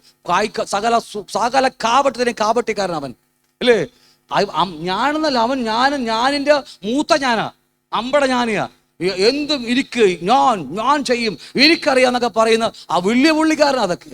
അതുകൊണ്ട് പിശാച് അങ്ങനെ തുടങ്ങി വെച്ച് കഴിഞ്ഞാൽ നീ ദൈവപുത്രനെങ്കിൽ, അല്ലേ, നമ്മുടെ ജീവിതത്തിൽ ഇതുപോലെ കാര്യങ്ങൾ വന്നേക്കാം. എപ്പോഴും ഓർക്കണം, എല്ലാത്തിനും എന്തിനും വേണ്ടി നമുക്കൊന്നും ചെയ്യാൻ അനുവാദമില്ല. എന്നാൽ ഒരാൾക്ക് എന്തെങ്കിലും കൊടുക്കണമെങ്കിൽ എല്ലായിടത്തും കൊടുക്കാൻ നമുക്ക് അനുവാദമില്ല. ഉണ്ടോ അങ്ങനെ? കർത്താവിന്റെ പണമാണ് നമ്മുടെ ഈ പോക്കറ്റിൽ ഇരിക്കുന്നത്. ഒരാൾ കൊടുക്കണമെങ്കിൽ അത് കർത്താവിന്റെ ഗൈഡൻസ് ഉണ്ടാകണം. ആത്മാവിന്റെ സ്വരം കേൾക്കണം, നമ്മൾ ചിന്തകൾ ശ്രദ്ധിക്കാൻ തുടങ്ങണം. നമ്മൾ അതെങ്ങനെയാണോ പിന്നീട് പഠിക്കും, നമ്മൾ വേറെ ക്ലാസ്സിൽ പഠിക്കും. നമുക്ക് എല്ലാവർക്കും ഒന്നും കൊടുക്കാൻ പറ്റത്തില്ല നമുക്ക്. അപ്പോൾ നമുക്കൊരു പണം കൊടുക്കാൻ ഇപ്പോൾ നമ്മൾ ആൾക്കാർ വരുമ്പോൾ നമ്മളെപ്പോഴും കൊടുക്കും. ഞാൻ പറഞ്ഞ മനസ്സിലാവുന്നുണ്ടോ? തെറ്റായിട്ട് വിചാരിച്ചേക്കരുത്, തെറ്റായിട്ട് എടുക്കരുത്. ഗൈഡൻസ് ആവശ്യമാണ്. നമുക്ക് ഒരാൾ വന്നിരിക്കുന്നു, നിങ്ങൾ പ്രാർത്ഥനക്കാരല്ലേ, ഒന്ന് പ്രാർത്ഥിക്കാൻ പറഞ്ഞാൽ ഒന്ന് ഗൈഡൻസ് ആവശ്യമാണ് നമുക്ക്. അല്ലെങ്കിൽ നമ്മുടെ സ്വയം അങ്ങോട്ട് പൊങ്ങും. നമ്മൾ യേശു വേണം നീ പ്രാർത്ഥിക്കും, എങ്ങാനും പ്രാർത്ഥിച്ചാലും അത് സൗഖ്യമായാൽ അപ്പം തന്നെ നമ്മുടെ സ്വയം അങ്ങോട്ട് പൊങ്ങി വരും. നാളെ ചർച്ചിൽ വന്ന് എന്ത് പറയണം? സാക്ഷ്യം പറയണം കേട്ടോ. ഞാൻ പറഞ്ഞ മനസ്സിലാവുന്നുണ്ടോ? ഈ TV കാണുന്ന, യൂട്യൂബിൽ കാണുന്ന പലതും, അല്ലേ, ഞങ്ങളുടെ ഇന്ന പാസ്റ്റർ കൈവച്ച് പ്രാർത്ഥിച്ചപ്പോൾ എനിക്ക് കുട്ടിയുണ്ടായി. യൂട്യൂബ് ഇഷ്ടംപോലെ സാക്ഷ്യങ്ങൾ കേൾക്കാൻ കഴിയും. അല്ലെ, പാസ്റ്റർ പ്രാർത്ഥിച്ചപ്പോൾ, ഞങ്ങളുടെ പാസ്റ്റർ പ്രാർത്ഥിച്ചപ്പോൾ, കർത്താവ് കൊടുത്തതല്ല, ഞങ്ങളുടെ പാസ്റ്റർ പ്രാർത്ഥിച്ചപ്പോൾ സൗഖ്യമായി. ഇത് എവിടെ മഹത്വം പോയത് മുഴുവനും? കാരണം ഈ വാക്യം തന്നെയാണ്, ഇതേ വാക്യം തന്നെയാണ് സാത്താൻ നമ്മുടെ ജീവിതത്തിലേക്ക് കൊണ്ടുവരുന്നത്. യേശുവിന്റെ ജീവിതത്തിലേക്ക് അങ്ങനെയാണ് കൊണ്ടുവന്നത്. നീ ദൈവപുത്രനെങ്കിൽ, അല്ലേ, നമ്മുടെ ജീവിതത്തിൽ ഇതേ കാര്യം വരും. ഇവിടെ കർത്താവിന്റെ ഗൈഡൻസ് ഇല്ല. ഒരിക്കൽ പോലും പ്രാർത്ഥിക്കരുത്. നമ്മുടെ സ്വയത്തെ താത്താൻ നമുക്ക് കൃപയില്ലെങ്കിൽ, സ്വയം പൊങ്ങി വന്നാൽ ഉടനടി പ്രാർത്ഥിക്കരുത്. നമ്മൾ പ്രാർത്ഥിച്ചു പോയാൽ നമ്മുടെ സ്വയം പൊങ്ങി വീഴും. പിന്നെ നമ്മൾ പറയും, പിന്നെ നമ്മൾ ഒന്നുമില്ലെന്നൊക്കെ പറഞ്ഞാലും നമ്മൾ അറിയാതെയൊക്കെ ഇങ്ങനെയൊക്കെ നിപ്പൊക്കെ ഉണ്ട് നമ്മളെയൊക്കെ, അല്ലേ? അങ്ങനെ നിൽക്കും നമ്മളൊക്കെ. എന്തൊക്കെ പറഞ്ഞാലും കാണാൻ പറ്റും. യൂട്യൂബ് തുറന്നു നോക്കിയാൽ സാക്ഷ്യങ്ങൾ മുഴുവനും കേൾക്കുന്ന മുഴുവനും പ്രാർത്ഥിച്ചു, ഞങ്ങൾക്ക് സൗഖ്യമായി, അല്ലേ? ആർക്കാ മഹത്വം പോയത്? കർത്താവിനല്ല പോയത്. മഹത്വം മുഴുവൻ ഒരു വ്യക്തിയിലേക്ക് അവന്റെ സ്വയം പോകുകയാണ്. സാത്താന്റെ ഏറ്റവും വലിയ തന്ത്രം എന്ന് പറഞ്ഞാൽ ഞാൻ എന്നെ പോക്കുക. ഇത് സംഭവിച്ചത് എവിടെയാണെന്നറിയാമോ? പണ്ട് എവിടെയോ പഠിച്ചിട്ടുണ്ട് നമ്മൾ, എവിടെയാണെന്ന് എനിക്ക് അറിയത്തില്ല. ഉൽപ്പത്തി പുസ്തകത്തിൽ 3-ാം അധ്യായം അതിന് 21-22 വാക്യം പറയുന്നുണ്ട്. ദൈവം പറയുന്നുണ്ട്, അവർ നമ്മെപ്പോലെ ഒരുവനായി തീർന്നിരിക്കുന്നു. അല്ലേ? മനുഷ്യനെ കുറിച്ച് പറയുക. ഉൽപ്പത്തി 3:17 പറയുന്നു, നീ ഭാര്യയുടെ വാക്കിട്ടനുസരിച്ചുകൊണ്ട് നീ നിമിത്തം ഭൂമി ശപിക്കപ്പെട്ടിരിക്കുന്നു. നീ നിമിത്തം അവനല്ല, ഭൂമി ശപിക്കപ്പെട്ടിരിക്കുന്നു എന്ന് പറഞ്ഞു വന്നിട്ട് താഴേക്ക് വന്നിട്ട് 21-22 വാക്യം പറയുക. 22 ഇതൊന്ന് എത്രാമത്തെ വാക്യ? 22. ആ നമ്മൾ ഒരുത്തരെ പോലെ ഇനി അപ്പൊ എന്ന് പറഞ്ഞാൽ നമ്മൾ ഒരുവനെ പോലെ മനുഷ്യനായി മാറി എന്ന് പറഞ്ഞാൽ ഇനി മനുഷ്യർക്ക് നമ്മുടെ ആവശ്യമില്ല. നമ്മൾ ദൈവങ്ങളാ, അല്ലേ? ദൈവം പറയാ നമ്മളെപ്പോലെ ആയെന്ന് പറഞ്ഞ് നമ്മൾ ആരാ? നമ്മൾ ദൈവമാണ്, അല്ലേ? അപ്പൊ നമ്മളെപ്പോലെ അവരുമായി പോയി. ഇനി ആ മനുഷ്യർക്ക് ദൈവത്തെ കൂടാതെ ജീവിക്കാൻ അറിയാവുന്ന, അല്ലേ? നമ്മളെ മോശക്കാരല്ലല്ലോ. ഞാനിപ്പോ എൻ്റെ മോളുടെ അഡ്മിഷന് വേണ്ടി നടക്കാം. അപ്പൊ മുഴുവനും ഞാനാ പൊങ്ങണത്. നമ്മുടെ ഐഡിയാസാ മുഴുവൻ പൊങ്ങി വരുന്നതും. എങ്ങനെയൊക്കെയാണെന്നറിയാമോ? ദൈവമേ, തലക്ക് വട്ടാവും ചില സമയങ്ങളിലൊക്കെ. ഇത് മനുഷ്യന്റെ പ്രകൃതമാണ്. പാപത്തിൽ വീണ മനുഷ്യന്റെ പ്രകൃതമാണ് അവരുടെ സ്വയം പൊങ്ങുക എന്നുള്ളത്. അല്ല, ദൈവം മനുഷ്യൻ എഴുതി വെച്ചതല്ല, സംഘടന എഴുതി വെച്ചല്ല, ദൈവം എഴുതി വെച്ചിരിക്കുക. അത് അവർ നമ്മെ പോലെ ഒരുവനായി. ഇനി മനുഷ്യന് ദൈവമില്ലാതെ ജീവിക്കാൻ കഴിയും. ഹല്ലേലൂയ. അവന്റെ അധ്വാനം, അവന്റെ ഇഷ്ടം, അവന്റെ ആഗ്രഹം, അവന്റെ ശക്തി, അവന്റെ ബലം കൊണ്ട് അവന് നേടാൻ കഴിയും. അങ്ങനെയല്ലേ മനുഷ്യൻ നേടിക്കൊണ്ടിരിക്കുന്നത്? അതേ. പിന്നെ ഞായറാഴ്ച ഏതെങ്കിലും ഓരോരുത്തർ ക്രിസ്ത്യാനി പള്ളിയിൽ പോയിട്ട് എന്തെങ്കിലും കൊണ്ടെങ്കിലും കാണിച്ചിട്ട്, അല്ലേ, എന്നിട്ട് 2 കുരിശൊക്കെ വരച്ച് പോകും. പിന്നെ അവന് ദൈവമില്ലാതെ ജീവിക്കാൻ കഴിയത്തില്ലെന്ന് അവനറിയാം. എന്നും മനുഷ്യൻ്റെ അകത്തൊരു ശൂന്യതയുണ്ട്. എത്ര മനുഷ്യൻ ദൈവമില്ലാതെ ജീവിച്ചാലും ഒരു ശൂന്യത എന്നുമുണ്ട്. കാരണം ഒരു മനുഷ്യാത്മാവ് നമുക്കുണ്ടേ. ചത്തതാണെങ്കിലും ജീവനില്ലെങ്കിലും ആത്മാവ് അകത്തുണ്ട്. അവനെന്നും ദൈവബോധമുള്ളവനാ. അതുകൊണ്ട് ശൂന്യതയെന്നും മനുഷ്യക്കുള്ളത് കൊണ്ടാ ഏത് മതക്കാരും ഈ മതങ്ങളൊക്കെ നിൽക്കുന്നത് എന്തുകൊണ്ടാണെന്നറിയാമോ? ഈ ശൂന്യത മനുഷ്യനകത്തുള്ളത് കൊണ്ടാ. ഞാൻ പറഞ്ഞ മനസ്സിലാവുന്നുണ്ടോ? മതത്തിന്റെ നിലനിൽപ്പ് തന്നെ അതാ. മനുഷ്യന്റെ അകത്ത് ഒരു ശൂന്യതയുണ്ട്. അവൻ ആത്മാവല്ലേ, ദൈവത്തിൽ നിന്ന് വന്ന ആത്മാവ് മരിച്ചുപോയി, ദൈവം വേർപെട്ടു പോയെങ്കിലും അവൻ ദൈവബോധമുള്ളവൻ ആത്മാവ്. ആ ശൂന്യത നികത്താൻ വേണ്ടിയ മതങ്ങൾ വളർന്ന് പന്തലിച്ചത്. പിന്നെ കുറെ ഉടായ്പ പരിപാടി, അല്ലേ? മനസ്സിലായില്ലേ? എല്ലാ ഡിസംബർ 11-ാം തീയതി കണ്ട് 12-ാം തീയതി 15-ാം തീയതി ഏതാം തീയതി മരിച്ചുപോയവർക്ക് ഇച്ചിരി വെള്ളം കൊടുക്കുക. അതുവരെ പട്ടിണി കിടക്കണമല്ലേ അവര്, ആത്മാക്കൾക്ക്, അല്ലേ? മക്കളോട് ഇച്ചിരി വെള്ളം കൊടുക്കുക. ഹിന്ദുക്കളാണെങ്കിൽ അപ്പനും അമ്മയൊക്കെ എന്തെങ്കിലും ഉണ്ടാക്കുക, എന്നിട്ട് കൊണ്ട് വീതി വെച്ചിട്ട് ക്രോന്ന് കാക്കയിലൊക്കെ വിളിച്ച് തീറ്റിച്ച്, അല്ലേ, കുറെ എന്തെങ്കിലും കാണിച്ചു കൂട്ടി. ഇതൊക്കെ അപ്പൊ നമ്മൾ വിചാരിക്കുമോ നമ്മുടെ അപ്പന് കൊടുത്തല്ലോ മരിച്ചുപോയ അപ്പൻ, പുള്ളിക്കാരൻ എവിടെയെങ്കിലും പോയിട്ടുണ്ടാവും. എവിടെ പോയാൽ നമുക്കറിയാം, അല്ലേ? എവിടെ അങ്ങാടല്ലേ ഇങ്ങടൊക്കെ നമുക്കറിയാം. ഇതൊക്കെ മതങ്ങളുടെ നിലനിൽപ്പിന് വേണ്ടിയുള്ളതാ. ഞാൻ പറഞ്ഞു വന്ന കാര്യം വേഗത്തിൽ പോകുകയാണ്. അപ്പോൾ നീ ദൈവപുത്രനെങ്കിൽ നമ്മുടെ ജീവിതത്തിൽ വളരെ ശ്രദ്ധയോടെ ഇരിക്കണം നമ്മൾ ക്രിസ്ത്യ ജീവിതം. കാരണം നമ്മുടെ എപ്പോഴും സ്വയം പോകുന്നുവെങ്കിൽ, ഞാൻ പോകുന്നുവെങ്കിൽ, ഞാൻ പ്രാർത്ഥിച്ചപ്പോൾ, അല്ലേ, ഞാൻ കൊടുത്തത് കൊണ്ടാണ് അവന് വീടുണ്ടായത്, ഞാൻ കൊടുത്തതുകൊണ്ടാണ് അവന് സംഭവിച്ചതൊക്കെ പറയുന്നുവെങ്കിൽ ഞാനാ പോകുന്നത്. ഹല്ലേലൂയ. അവിടെ സാത്താൻ നമ്മളെ വശീകരിച്ചു, നമ്മളെ കബളിപ്പിച്ചു. നമ്മുടെ അകത്ത് ഇന്ന് നമ്മളെ സ്വയത്തിലാക്കുക എന്നുള്ളതാണ് ഏറ്റവും വലിയ തന്ത്രം. അവിടെ യേശുവിൻ്റെ അടുക്കൽ വന്നിട്ട് അത് തന്നെയാ പിശാച് പ്രവർത്തിച്ചത്, അല്ലേ? അതുകൊണ്ട് നിങ്ങൾ യേശുവിന്റെ വാക്ക് ശ്രദ്ധിച്ചോ. മത്തായി, മാർക്കോസ്, ലൂക്കോസ്, യോഹന്നാൻ 4 സുവിശേഷ ഭാഗം ശ്രദ്ധിച്ചോ. അവിടെ കർത്താവ് ഒരു വാക്കുണ്ട്, നിങ്ങൾ അണ്ടർലൈൻ ചെയ്ത് ധ്യാനിച്ചു നോക്ക്. നിങ്ങൾ ആ വാക്കുകളൊക്കെ, അവിടെ ഒരു വാക്ക് ഇങ്ങനെ പറയുന്നുണ്ട്, എനിക്ക് ചെയ്യാൻ ഒരുപാടുണ്ട്, പക്ഷേ അത് ചെയ്യാൻ വേണ്ടിയല്ലേ ഞാൻ വന്നത്. യോഹന്നാനിൽ ഒരു വാക്കുണ്ടല്ലേ, എനിക്ക് പറയാനുണ്ട് നിങ്ങളോട്, പക്ഷെ ഞാൻ അത് പറയാൻ വേണ്ടിയില്ല വന്നത്, അല്ലേ? പിതാവ് കാണിക്കുന്നു, ഞാൻ കാണുന്നു. പിതാവ് ചെയ്യുന്നു നോക്കിയിട്ട് ഞാൻ ചെയ്യുന്നു. അവൻ പറയുന്നത് ഞാൻ പറയുന്നു നിങ്ങളോട്, അല്ലാതെ എനിക്ക് പറയാൻ ഒന്നുമില്ല. നമുക്കാണെങ്കിൽ ഇഷ്ടംപോലെ പറയാനുണ്ട്. കർത്താവ് പറയാത്ത പല കാര്യങ്ങളാണ് നമ്മൾ പറയുന്നത് ഇവിടെ.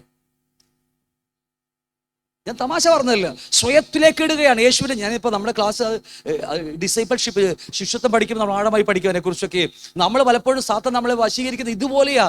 നമ്മളെ നീ ദൈവപുത്രനെങ്കിൽ, ഇവിടെ ഇനി നിന്നില്ലെങ്കിൽ ഇനി പോയില്ലെങ്കിൽ തീരില്ല ക്ലാസ്, വേണ്ട, ദൈവപുത്രനെങ്കിൽ എന്ന് പറഞ്ഞ് നമ്മളെ സ്വയത്തിലേക്ക് ഇട്ട് കളയും. അതുകൊണ്ട് വളരെ ശ്രദ്ധയോടെ ആകുക. സ്വയത്തിൽ വീഴുവാൻ ചാൻസ് ഒരുപാടുണ്ട് പലപ്പോഴും. അതുകൊണ്ടാണ് നമ്മൾ പണ്ട് പഠിച്ചിട്ടുണ്ട്, ഞാനിതാ വാതിക്കൽ വന്നു മുട്ടുന്നു. യോഹന്നാൻ 3 വെളിപ്പാട് ദിവസം 3:20 വാക്യം. ഞാനിതാ വാതിക്കൽ വന്നു മുട്ടുന്നു, ആരെങ്കിലും സ്വരം കേട്ട് വാതിൽ തുറന്നാൽ ഞാൻ നിന്നോടും അവൻ എന്നോട് കൂടെ അത്താഴം കഴിക്കും. കാരണം ഇന്ന് ഹൃദയത്തിനകത്ത് കർത്താവില്ല, ഞാനിരിക്കുക, അമ്പട ജാനയായിട്ട് ഈ പൊങ്ങി നിൽക്കുക. നമ്മളൊക്കെ കീഴം വെച്ചങ്ങനെ ഞാൻ നിൽക്കുക നമ്മുടെ അകത്ത്, അല്ലേ? അതുകൊണ്ട് ആരെങ്കിലും എന്തെങ്കിലും ചോദിച്ചാൽ 10 അഭിപ്രായം പറയും നമ്മൾ. നമുക്ക് അടുത്ത ഞായറാഴ്ച കഞ്ഞി വേണോ ചോറ് വേണമെന്ന് വെച്ചാൽ ബ്രദർ അതൊന്നും വേണം, നമുക്ക് ബിരിയാണി ഉണ്ടാക്കാന്നൊക്കെ പറഞ്ഞു കളയും. അല്ലേ? നമ്മുടെ സ്വയമാ പൊങ്ങി വരുന്നത്. നമുക്ക് പ്രാർത്ഥിക്കാം, കർത്താവ് ഗൈഡൻസ് നൽകട്ടെ എന്ന് പറഞ്ഞാൽ അങ്ങനെ പറയാൻ അങ്ങനെ ആരെങ്കിലും ആയിരിക്കും അല്ലേ? ആരെങ്കിലും കാണുമായിരിക്കും അല്ലേ?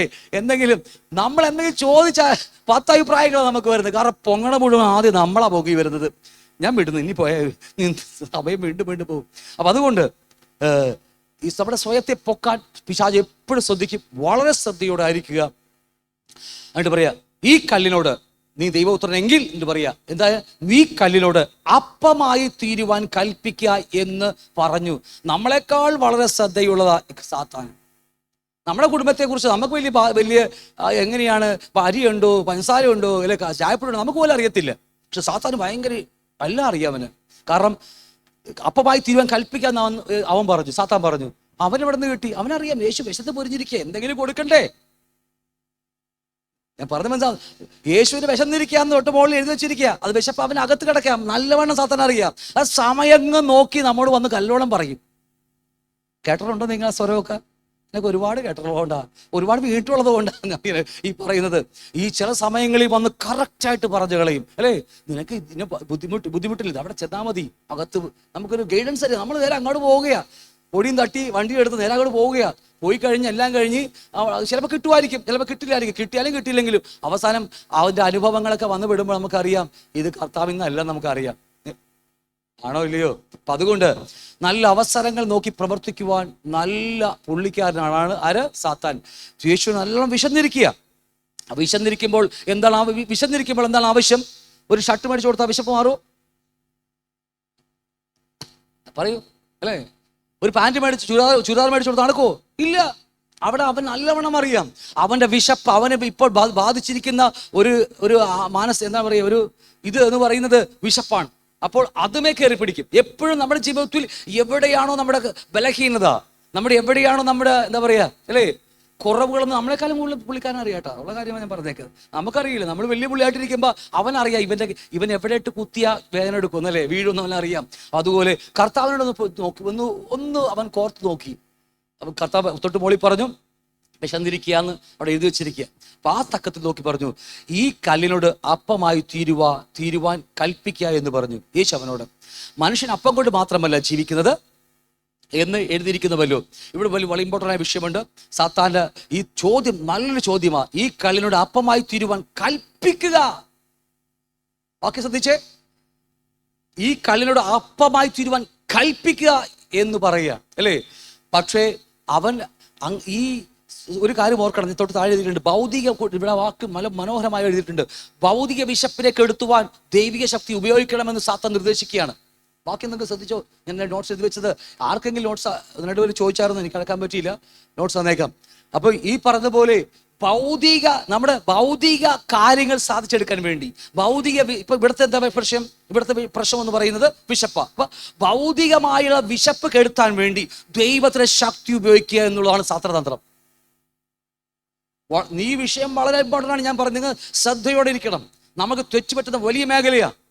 നമ്മുടെ ദൈവം നമുക്ക് നൽകിയ കൃപാവരങ്ങൾ എന്തുമാകട്ടെ, ആ കൃപാവരങ്ങൾ ഭൗതിക ആവശ്യങ്ങൾക്ക് വേണ്ടിയാണ് നമ്മൾ ഉപയോഗിക്കുന്നുവെങ്കിൽ നമ്മൾ സാത്താൻ അടിമയായി തീർന്നിരിക്കുക. അവന്റെ പ്രലോഭനങ്ങളിൽ, അവന്റെ തന്ത്രങ്ങളിൽ, അവന്റെ തീയമ്പുകളിൽ നാം വീണിരിക്കുക. ഞാൻ പറഞ്ഞതിന്റെ അർത്ഥം മനസ്സിലായത് നിങ്ങൾക്ക്? ഓക്കെ, ഭൗതിക ആവശ്യങ്ങൾക്ക് വേണ്ടിയല്ല ദൈവം നമുക്ക് കൃപാവരം തന്നിരിക്കുന്നത്. യേശുവിന് കൃപാവരം ദൈവം കൊടുത്തത് അവന് വേണ്ടിയല്ല, മറ്റുള്ളവർക്ക് വേണ്ടിയാണ്. ഓ, മനസ്സിലായില്ല?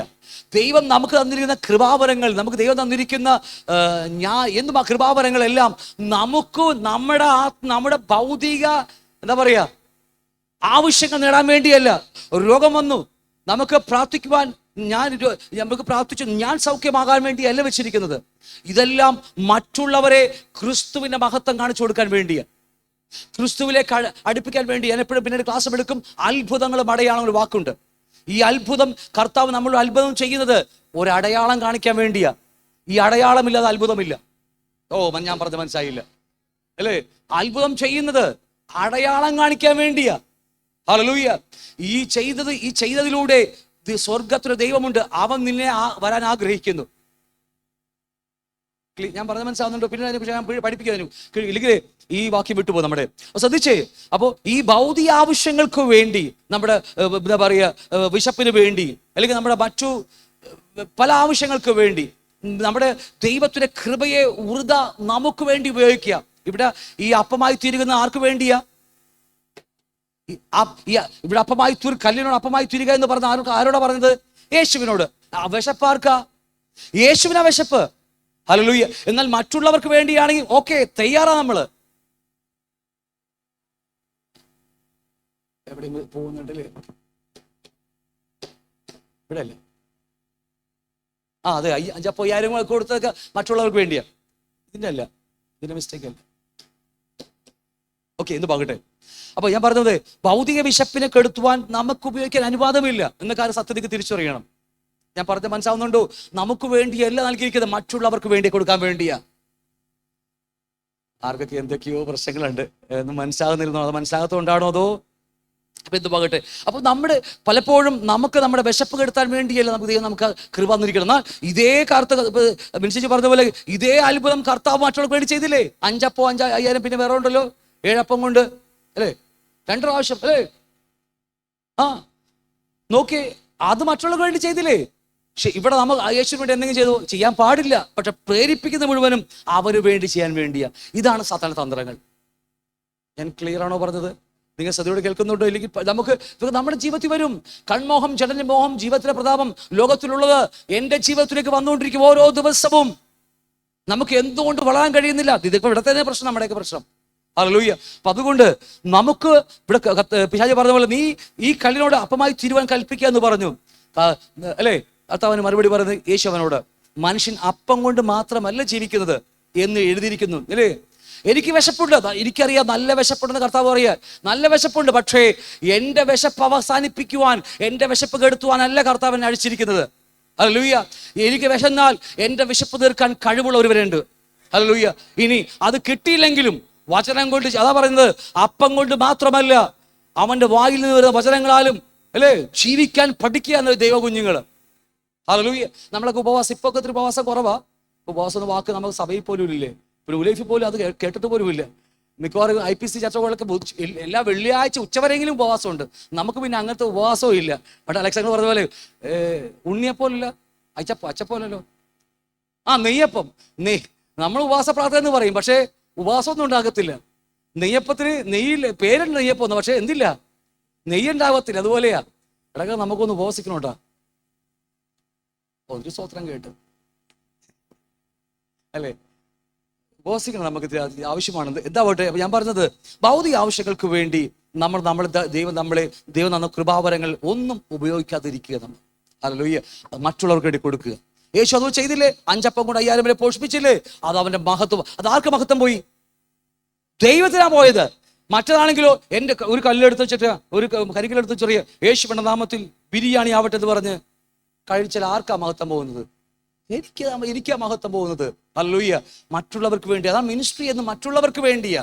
നമ്മൾ രോഗികൾക്ക് വേണ്ടി പ്രാർത്ഥിക്കുന്നു, മറ്റുള്ളവർക്ക് വേണ്ടിയാ. ഹല്ലേലൂയ. നമുക്ക് മറ്റുള്ളവരുടെ വീട്ടിൽ പോയി ആവശ്യങ്ങൾക്ക് വേണ്ടി പ്രാർത്ഥിക്കുന്ന അവർക്ക് ദൈവത്തിന് മഹത്വം കിട്ടുക, അവിടെ കിട്ടുകയാണ് നമ്മള്. ഓക്കെ, അപ്പൊ എന്ത് പോകട്ടെ. അപ്പൊ ഞാൻ പറഞ്ഞ കാര്യങ്ങൾ ഇതുപോലെ സാത്താൻ യേശുവിന്റെ മേൽ അടുത്തതുപോലെ നമ്മുടെ ജീവിതത്തിന് കടന്നു വരാൻ ഇടയുണ്ട് അല്ലേ? നമ്മുടെ ആവശ്യങ്ങൾക്ക് വേണ്ടി നമ്മളിലുള്ള കൃപാവരങ്ങൾ, നമ്മുടെ ശക്തികൾ അവൻ പലപ്പോഴും ദുരുപയോഗപ്പെടുത്തുവാൻ ഇടയുണ്ട് എന്ന കാര്യം മറന്നു പോകരുത്. അപ്പോൾ നമ്മൾ പറയണം, അപ്പം കൊണ്ട് മാത്രമല്ല അല്ലേ, ഈ പുട്ടും ബിരിയാണിയും കൊണ്ട് മാത്രമല്ല കർത്താവിന്റെ വചനത്താലും ജീവിക്കാൻ എനിക്കറിയാമെന്ന് പറയുക നമ്മൾ. ഹല്ലേലൂയ. 40 ദിവസം വിശന്ന് കുടല് കരിഞ്ഞിരിക്കുക കർത്താവ്. പക്ഷെ കർത്താവ് പറയാ, എനിക്ക് കുഴപ്പമില്ലെന്നേ, കിട്ടിയില്ലെങ്കിലും കുഴപ്പമില്ല, വചനത്താൽ ജീവിക്കാൻ എനിക്കറിയാം. ഹല്ലേലൂയ. വചനത്താൽ അത് തന്നെയാ. ഒരുപക്ഷെ നമുക്ക് അല്പസമയമൊക്കെ ജോലി പോകാം, ശമ്പളം കിട്ടാതിരിക്കാം, പറയണം കിട്ടിയില്ലെങ്കിലും വചനം കൊണ്ട് ജീവിക്കുവാൻ എന്നെ വിളിച്ചവൻ അറിയാമെന്ന് പറയണം. അവൻ എന്നെ വിളിച്ച് അതിനു വേണ്ടിയാ. പറയാൻ പഠിക്കണം നമ്മള്. കുറുക്ക് വഴിയൊക്കെ നമ്മൾ ഉപയോഗിക്കാൻ ഉസ്താദുകളാണ് നമ്മളൊക്കെ അല്ലേ? നമ്മൾ ആദവിന്റെ മക്കളാ, ഹവ്വയുടെ മക്കളാ നമ്മളൊക്കെ. ശരിയാ, പക്ഷെ പഠിക്കണം നമ്മൾ. നാവുകൾ പഠിപ്പിക്കണം നമ്മൾ. നമ്മുടെ പഴയ മനുഷ്യനെ പഠിപ്പിക്കണം നമ്മള്. ഹല്ലേലൂയ. ചിലപ്പോൾ നമുക്ക് കഷ്ടങ്ങളും ദുഃഖങ്ങളും രോഗങ്ങളൊക്കെ വന്നേക്കാം, നമുക്ക് പറയണം. സാത്താൻ പറയും, നീ അങ്ങ് എന്തിനാണ് ഇങ്ങനെയൊക്കെ ഇരിക്കുന്നത്? അവിടെയൊക്കെ മറ്റേ യോബിന്റെ ഭാര്യ പറഞ്ഞ പോലെ ഇതൊക്കെ വലിച്ചെറിഞ്ഞിട്ട് വല്ല പണിക്ക് പോവും, കൂലിപ്പണിക്ക് എന്ന് പറഞ്ഞ പോലെ അല്ലേ? അങ്ങനെ പോകാൻ വേണ്ടിയല്ലേ കർത്താവ് വിളിച്ചിരിക്കുന്നത് അല്ലേ? വിളിച്ചവൻ അറിയാം. ഹല്ലേലൂയ. അത് ആ സൗഖ്യമായി ഇല്ലെങ്കിലും കുഴപ്പമില്ല, വിളിച്ചവന്റെ വചനം കൊണ്ട് ജീവിക്കാൻ എനിക്കറിയാം. ഇതാ കർത്താവ് നമ്മളെ പഠിപ്പിക്കുന്ന വാക്യമാ. നമ്മുടെ ജീവിതത്തിൽ ഇതുപോലെ പ്രതിസന്ധികളൊക്കെ വന്നേക്കാം, അവിടെയൊക്കെ വിളിച്ച് പറയാൻ പഠിക്കണം നമ്മൾ. അല്ല, മനുഷ്യരോടെന്നല്ല നാം സംസാരിക്കുന്നത്, പിശാചിനോട് സംസാരിക്കുന്നത്. അവിടെയാണ് സാത്താന്റെ ഗോപുരമൊക്കെ തകർന്ന് ഇടിഞ്ഞു താഴെ വീഴുന്നത്. അതുകൊണ്ട് ഈ വാക്കുകൾ വളരെ ശ്രദ്ധയോടെ ആയിരിക്കുക. നമ്മുടെ ഭൗതിക ആവശ്യത്തിന് വേണ്ടി, നമ്മുടെ ഭൗതിക ആവശ്യത്തിന് വേണ്ടി ദൈവം നമുക്ക് തന്നിരിക്കുന്ന കൃപാവരങ്ങൾ ഉപയോഗിക്കരുത്.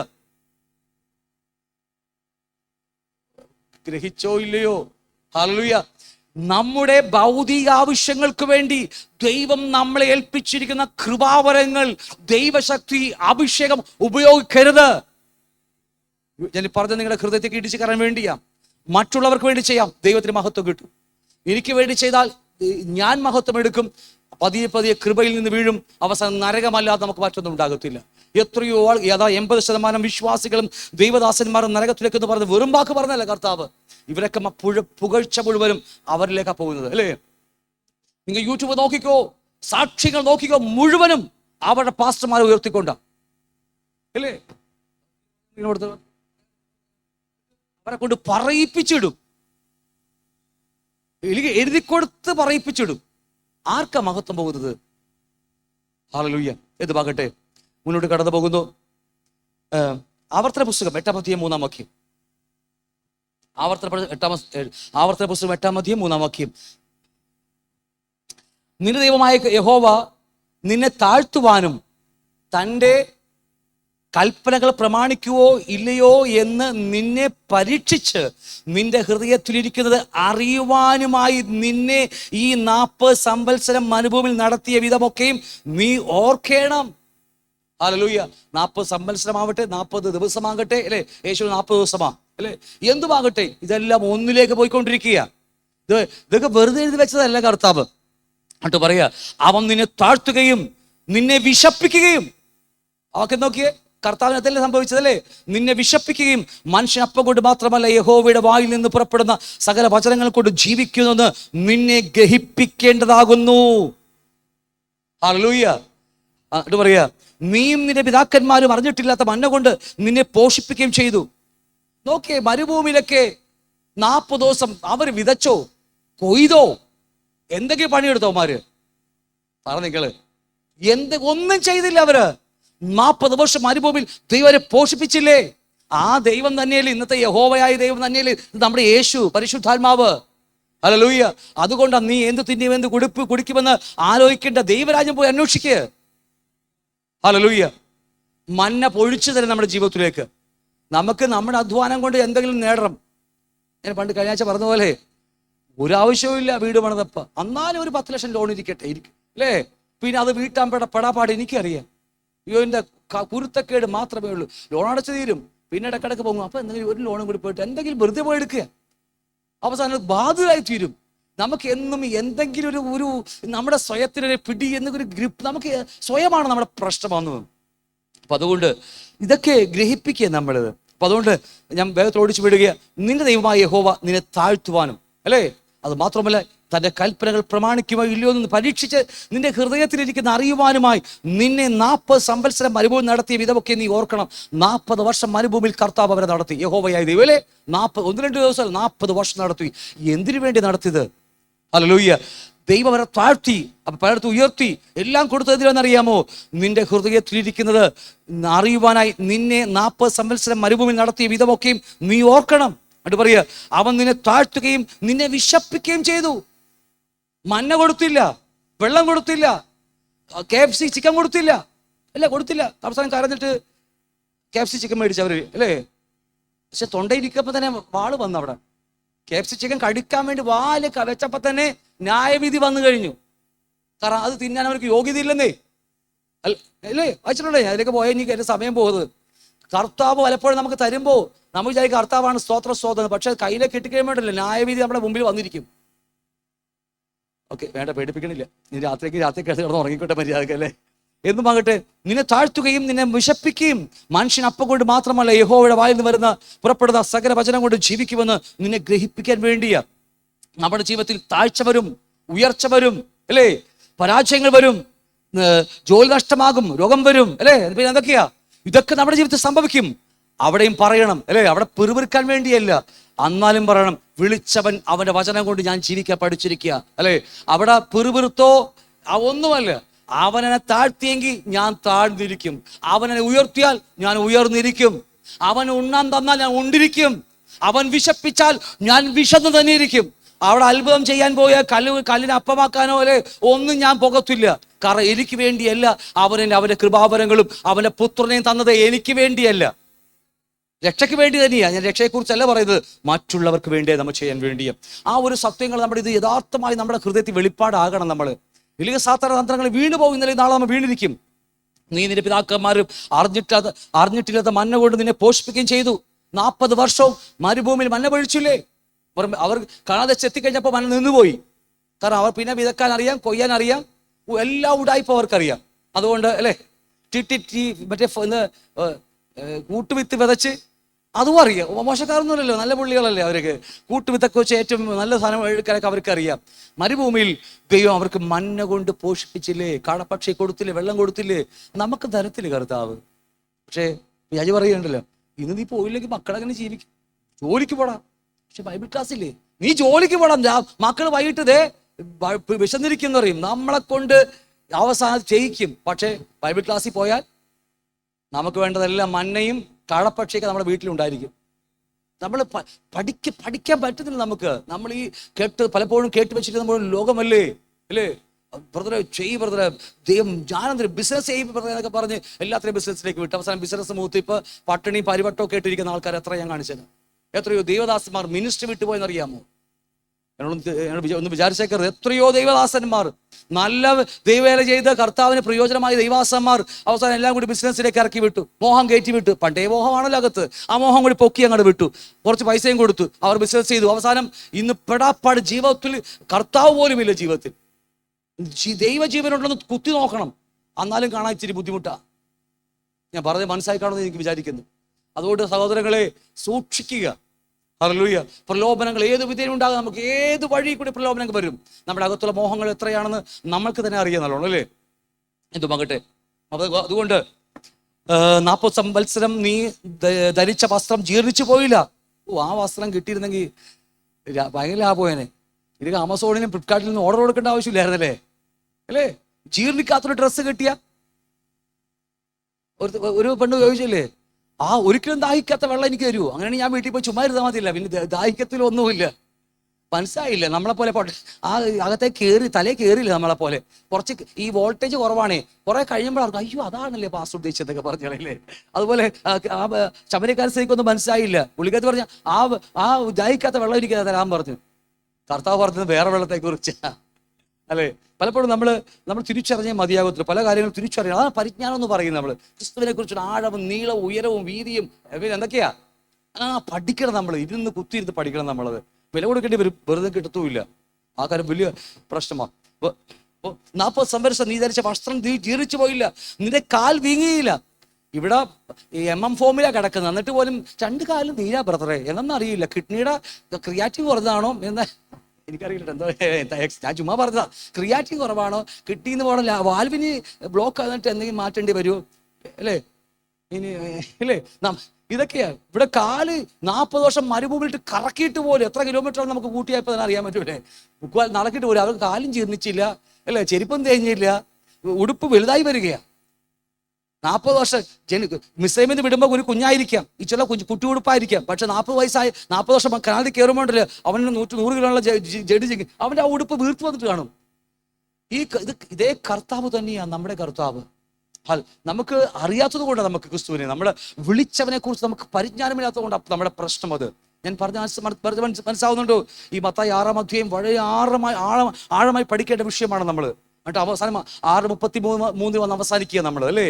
അതുകൊണ്ട് അത് നമ്മൾ അറിഞ്ഞേ മതിയാവൂ. ഇതൊക്കെ ജാതികൾ അന്വേഷിക്കുക, ഏത് തിന്നും എന്ത് കുടിക്കും എന്നുള്ളത്. ഇതൊക്കെ ദൈവം നമുക്ക് വേണ്ടി ഒരുക്കി വെച്ചിരിക്കുക. മരുഭൂമിയിലാണെങ്കിൽ ഞാൻ പരദേശിയും ഞാൻ അന്യനും പരദേശിയുമാണെങ്കിൽ മാത്രം കിട്ടത്തുള്ളൂ കേട്ടോ. ഇവിടെയാണ് എൻ്റെ വാക്തത്വമാണെങ്കിൽ ആരും പ്രതീക്ഷിക്കേണ്ട, കൈകൊണ്ട് അധ്വാനിക്കുക അല്ലേ, കിട്ടുന്നത് മേടിച്ചോളുക, കിട്ടുന്നത് സമ്പാദിച്ചോളണം. കർത്താവ് അന്ന് പറഞ്ഞേക്കരുത്, കർത്താവ് എടുത്തൊന്നും പറഞ്ഞേക്കരുത്. നമ്മുടെ കയ്യിരിപ്പോണ്ട് കിട്ടിയതാ. ഞാൻ പറഞ്ഞത് മനസ്സിലായില്ലയോ? പലപ്പോഴും നമ്മുടെയൊക്കെ വിചാരം നമ്മുടെ കയ്യാൽ നമ്മൾ അധ്വാനിച്ചുണ്ടാക്കിയിട്ട് പറയുക കർത്താവ് തന്നതാ. അല്ല, ഒട്ടുമല്ല, നമ്മൾ തന്നെ ഉണ്ടാക്കിയതാ. ജാതികൾ അത് തന്നെ ഉണ്ടാക്കിക്കൊണ്ടിരിക്കുന്നത്. അതിനെക്കുറിച്ചൊക്കെ വരുന്ന വേറെ ക്ലാസ്സിൽ ഞാൻ നിങ്ങൾക്ക് അതിനെ കുറിച്ച് പറഞ്ഞു തന്നേക്കാം. ഹല്ലേലൂയ. അതുകൊണ്ട് 40 സംവത്സരം നീ ധരിച്ച വസ്ത്രം ജീർണിച്ചു പോയില്ല, നിന്റെ കാൽ വീങ്ങിപ്പോയില്ല. ഒരു മനുഷ്യൻ തൻ്റെ മകനെ ശിക്ഷിച്ചു വളർത്തുന്നത് പോലെ നിന്റെ ദൈവമായ യഹോവ നിന്നെ ശിക്ഷിച്ച് വളർത്തുന്നു അല്ലേ എന്ന് നീ മനസ്സിൽ ധ്യാനിച്ചു കൊള്ളണം. ഈ 40 വർഷവും കാലിൽ എങ്ങനെ ജീവിക്കണമെന്ന് പഠിപ്പിക്കുകയായിരുന്നു നമ്മളെ. 2 മിസ്രയീം അവരെ ഹൃദയത്തിൽ പറിച്ചു കളയായിരുന്നു. എന്തിനാ ഈ 40 ദിവസം എന്താ ചെയ്ത കർത്താവ്? ഞാനിപ്പോ എന്താ നിങ്ങളോട് പറഞ്ഞത്? 40 ദിവസം എന്താ കർത്താവ് ചെയ്തത്? ഇസ്രായേൽ മക്കളെ, 1 പഴയ മിസ്രയീം ലോകം മോഹങ്ങളൊക്കെ ഓരോ ദിവസം പറിച്ചു കളയായിരുന്നു. 2 അവർക്ക് കൊടുത്ത വാഗ്ദത്ത കനാലിനെ കുറിച്ചുള്ള ആഗ്രഹം നിറക്കുകയായിരുന്നു അവരകത്ത്. അവരോ വിശ്വസിച്ചില്ല അല്ലേ, നിരസിച്ചു കളഞ്ഞു. 106 സങ്കീർത്തനത്തിലൊക്കെ പറയുന്നു അവർ അതിനെ നിരസിച്ചു കളഞ്ഞു അല്ലേ എന്നൊക്കെ പറയുക. അപ്പൊ അതുകൊണ്ട് ഈ ആയുസ്സിൽ ദൈവം നമ്മെ ശിക്ഷിക്കുമ്പോൾ നമ്മൾ ഓർത്താൽ മതി, നമ്മുടെ ലോകം പോകാൻ വേണ്ടിയാ, നമ്മുടെ ജഡം കുറയാൻ വേണ്ടിയാ അല്ലേ. എന്നിട്ട് പറയാ ദൈവമായ യഹോവ നിന്നെ ശിക്ഷിച്ച് വളർത്തുന്നു എന്ന് നീ മനസ്സിൽ ധ്യാനിച്ചു കൊള്ളണം. സാത്താനല്ല സാത്താനല്ല നമ്മൾ ശിക്ഷിക്കുന്നത്, ദൈവം തന്നെയാ. ആണല്ലയോ? സാത്താൻ നമ്മൾ ഒന്നും ചെയ്യില്ല, ഒരു ചുക്കും ചെയ്യില്ല അല്ലേ. എന്താ പറയുന്നത്? കാൽക്കിഴി എന്താ നടക്കുന്നത്? എന്താ കാൽക്കിഴി കിടക്കുക? ആരാ കാൽക്കിഴി കിടക്കുന്നത്? സാത്താൻ നമ്മുടെ കാൽക്കിഴി കിടക്കുകയാ. ഹല്ലേലൂയ. പിന്നെ ഇടക്കിടക്ക് പൊങ്ങി വരാൻ നമ്മൾ അനുവദിക്കും അല്ലേ. പണ്ട് സാത്താൻ എവിടെയാ? പാമ്പുകളെയും തേളുകളെയും ശത്രു സകലം ചവിട്ടാൻ നിങ്ങൾക്ക് അധികാരം തന്നിരിക്കുക. നമ്മുടെ കാലിൽ കിഴി കിടക്കുക. പണ്ട് ഒരുത്തിക്ക് ഒരു പ്രശ്നം പറ്റിപ്പോയി. പണ്ട് ഒരു പെൺകുട്ടിക്ക്, ചെറുപ്പക്കാർത്തിയാ, കല്യാണം കഴിഞ്ഞേ ഉള്ളൂ. നമ്മൾ യൗവനക്കാർത്തിയായിരിക്കുമല്ലോ, കല്യാണം കഴിഞ്ഞേ ഉള്ളൂ, ജസ്റ്റ് കല്യാണം കഴിഞ്ഞേ ഉള്ളൂ. നല്ല അറിയാലോ, അപ്പത്തേക്ക് പ്രായം അറിയാമല്ലോ. ഒരു പെണ്ണിന് അങ്ങനെ അബദ്ധം പറ്റിപ്പോയി. ഒറ്റക്ക് നടക്കാൻ പോയപ്പോഴത്തേക്കും ഒരു ചേട്ടൻ വന്ന് കാലിൽ കിടക്കേണ്ട സാധനം, കാൽ കീഴി കിടക്കേണ്ടത് റോട്ടിൽ കൂടി പോയപ്പോ ഉണ്ടല്ല, മോഹനായിട്ട് ഇങ്ങനെ നോക്കിയിട്ടല്ലോ പോണം നമ്മള്. അതുപോലെ ആ പെൺകുട്ടി കല്യാണം കഴിഞ്ഞ പെൺകുട്ടിയാ, പക്ഷെ റോട്ടിൽ കൂടി ഇങ്ങനെ പോയപ്പോ അങ്ങാടി നോക്കിക്കൊണ്ട് നടന്നപ്പോ കാലിൽ കിടക്കേണ്ടവൻ പതിയെ പൊങ്ങി ചോദിച്ച്, ചേച്ചി എവിടെ പോകുമെന്ന് ചോദിച്ചു അല്ലേ. ആ കാലിൽ കിടക്കേണ്ടവൻ നേർക്ക് നോക്കി സംസാരിക്കാൻ തുടങ്ങിയപ്പോൾ കിടക്കടാന്ന് പറയേണ്ടതിന് പകരം ഞാൻ ഇവിടം വരെ കറങ്ങാൻ പോവുക. ചേട്ടൻ എന്ത് ചെയ്യാ? ചേട്ടൻ ഒറ്റക്കട ജീവന്റെ മഞ്ഞയുടെ വൃക്ഷത്തിന് അവിടെയൊക്കെ നിൽക്കുക. ഞാൻ ഒറ്റക്ക് ഇറങ്ങിയതാ. ഞാൻ മൊബൈലും പിടിച്ച് ആപ്പിളായിട്ട് ഫോണായിട്ട് ഇറങ്ങിയപ്പോൾ ഞാൻ വഴിതെറ്റിപ്പോയി ഇങ്ങനെ കറങ്ങി നടക്കുക. അപ്പൊ പുള്ളിക്കാരി എന്തിനെ പേടിക്കുന്നത്, ഞാനില്ലേ കൂടെ എന്നൊക്കെ പറഞ്ഞ് നേർക്ക് സംസാരിക്കാൻ തുടങ്ങി. കാലിൽ കിടക്കണം, ഉയർന്ന് നേരെ സംസാരിക്കാൻ അനുവദിക്കരുത്. അങ്ങനെ അനുവദിച്ചുകൊണ്ടാണ് നമുക്ക് പല അപകടം വന്നു പോയത്. നമ്മുടെ ജീവിതത്തിൽ ഇതുപോലെയൊക്കെ സംഭവിക്കും. നേർക്ക് പൊങ്ങി വരാൻ പാടില്ലാത്തത് കാലിൽ കിടക്കണം. കർത്താവാണെങ്കിൽ നേരെ സംസാരിക്കാം. കാല് കീർത്തിയില്ലെങ്കിലുണ്ടല്ലോ നമ്മളെ കൊണ്ടേ പോകത്തുള്ളൂ. അനുഭവിക്കത്തില്ലേ? ഇപ്പോഴും അനുഭവിക്കത്തില്ലേ? ഇപ്പൊ സ്ത്രീകളാണെങ്കിൽ ഗർഭവേദനയില്ലേ, ഗർഭവേദന കൂട്ടിയില്ലേ? എന്തുകൊണ്ടാ? കാലിൽ കിടക്കേണ്ടവനെ നേർക്ക് സംസാരിക്കാൻ നമ്മൾ സമയം കൊടുത്തതാ, നമ്മൾ അനുവദിച്ചത് കൊണ്ട്. നിങ്ങളുടെ ഗർഭവേദന ഞാൻ നിങ്ങൾക്ക് കൂട്ടി എന്നൊക്കെ പറഞ്ഞിട്ടില്ല ബൈബിളില് ഇല്ലേ? ഇവരൊക്കെ അങ്ങോട്ട് സ്വർഗത്തിൽ നിന്ന് ഇറങ്ങി കുഞ്ഞുങ്ങൾ ഇറക്കി വിടുന്ന പോലെ അല്ലേ. ഗർഭവേദന കൂട്ടി, ഇതൊക്കെ സത്യമായ കാര്യങ്ങളാ. വല്ലപ്പോഴെങ്കിലും ഓർക്കുന്നത്. ഞങ്ങളുടെ അമ്മച്ചി വഴിതെറ്റി പോയത് കൊണ്ടാണ് ഞങ്ങൾക്ക് ഈ വേദന എടുക്കണം എന്നൊക്കെ പറയണം അല്ല. ഹോസ്പിറ്റലിൽ കിടക്കുന്ന ഗർഭിണികളായി കിടക്കുന്ന ഹോസ്പിറ്റൽ പെൺപിള്ളേർ പറയാം, അപ്പൊ മക്കളെ നമ്മളൊക്കെ ഈ അനുഭവിക്കുന്നതേ നമ്മുടെ മൂത്തമ്മച്ചി പോയി അവിടെ ഉണ്ടാക്കിയ പ്രശ്നങ്ങളാ, അതുകൊണ്ടാണ് ഞങ്ങൾക്ക് ഈ വേദന കൂടിയത് ഒന്ന് പറഞ്ഞു കൊടുക്കുക. അപ്പൊ ചോദിക്കും, അപ്പൊ ക്രിസ്തുവിനെ അവതരിപ്പിച്ചു കൊടുക്കുക. നമ്മുടെ സമയം കഴിഞ്ഞ് ഞാനത് മുഴുവൻ തീർക്കാൻ വേണ്ടി വന്നതാ. നമ്മുടെ കർത്താവ് സമയം പോകുന്നു. കയറിക്കോട്ടെ നിങ്ങള്, പാട്ടുകാരെ കയറിക്കോ. അപ്പൊ അതുകൊണ്ട് വചനം പറയുന്നു, ഒരു മനുഷ്യൻ തന്റെ മനുഷ്യനെ ശിക്ഷിച്ച് വളർത്തുന്നത് പോലെ നിന്റെ ദൈവമായ യഹോവ നിന്നെ ശിക്ഷിച്ച് വളർത്തുന്നു എന്ന് നീ മനസ്സിൽ ധ്യാനിച്ചു കൊള്ളണം. എപ്പോഴും പറയുക, നമ്മുടെ ജീവിതത്തിൽ ദുഃഖങ്ങൾ വരും, അപകടങ്ങൾ വരും, രോഗം വരും, പീഡകൾ വരും അല്ലേ, പരാജയങ്ങൾ വരും, ഒരു ജോലി നഷ്ടമാകും. ഭയപ്പെടരുത് അല്ലേ. ബ്രദറെ കുത്തിന്ന് പ്രാർത്ഥിക്കുക, ബ്രദറെ പിശാച് കൊണ്ടുപോകാൻ പിടി അല്ലേ, വിട്ടുകൊടുക്കരുത്, പിടിച്ചു വെച്ച് പ്രാർത്ഥിക്കുക എന്നൊക്കെ പറയും അറിവില്ലാത്ത ആൾക്കാർ അല്ലെ. അറിവില്ലാത്ത ദൈവാസന്മാർ അങ്ങനെയൊക്കെ പറഞ്ഞേക്കാം. എനിക്ക് പേടിയാവും നിങ്ങളെ അല്ലേ. അതൊക്കെ വിട്ടുകൊടുത്തേക്കാം അങ്ങോട്ട്. എൻ്റെ കർത്താവിനെ ശിക്ഷിച്ച് വളർത്തുകയാണ്. എനിക്ക് ചിലതൊക്കെ നഷ്ടമായാലേ ചിലതൊക്കെ കർത്താവിന് തരാൻ കഴിയത്തുള്ളൂ. എൻ്റെ പിടിച്ചു വെച്ചിട്ടുണ്ടെന്ന കർത്താവിക്ക് തരുമോ അല്ലേ. എൻ്റെ പല സാധനങ്ങൾ പിടിച്ചു വെച്ച് പറയാ, കർത്താവ് നിറക്ക കർത്താവ് എന്ന് പറഞ്ഞ് കഷത്തിലുള്ളത് എന്താ പറയുക, ചൊല്ലണ്ടല്ലോ അല്ലേ, പണ്ട് ചൊല്ലില്ലേ, ഇത് ഒട്ടും പോകാൻ പാടില്ല, അതൊട്ടും എടുക്കുക നടക്കുമല്ലോ പരിപാടി. ഇത് കളഞ്ഞേ മതിയാകത്തുള്ളൂ.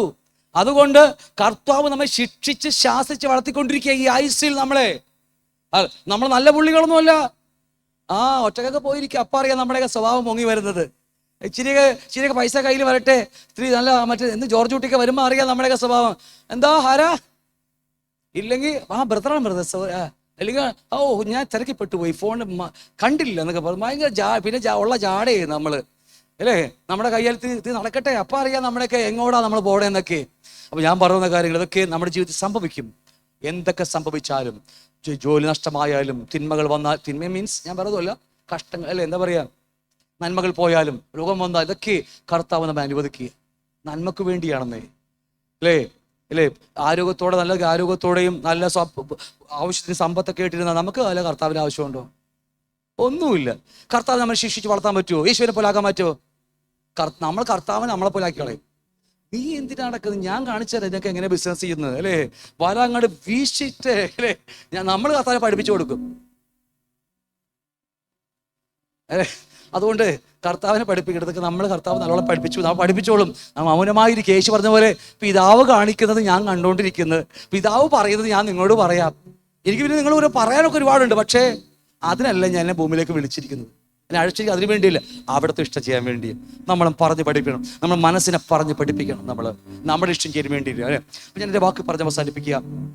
ഇത് ഇത്തിരി ദീർഘിപ്പിച്ചു പോയെന്ന് എനിക്കറിയാം, ക്ഷമിക്കണം. കാരണം ചില സത്യങ്ങളൊക്കെ ഇത് പറഞ്ഞില്ലെങ്കിൽ, പഠിച്ചില്ലെങ്കിൽ നമുക്ക് ക്രിസ്തുവിൽ വളരാൻ കഴിയത്തില്ല. കാരണം ഇതൊക്കെ നമ്മുടെ ജീവിതത്തിൽ വരുന്ന കാര്യമാണ്.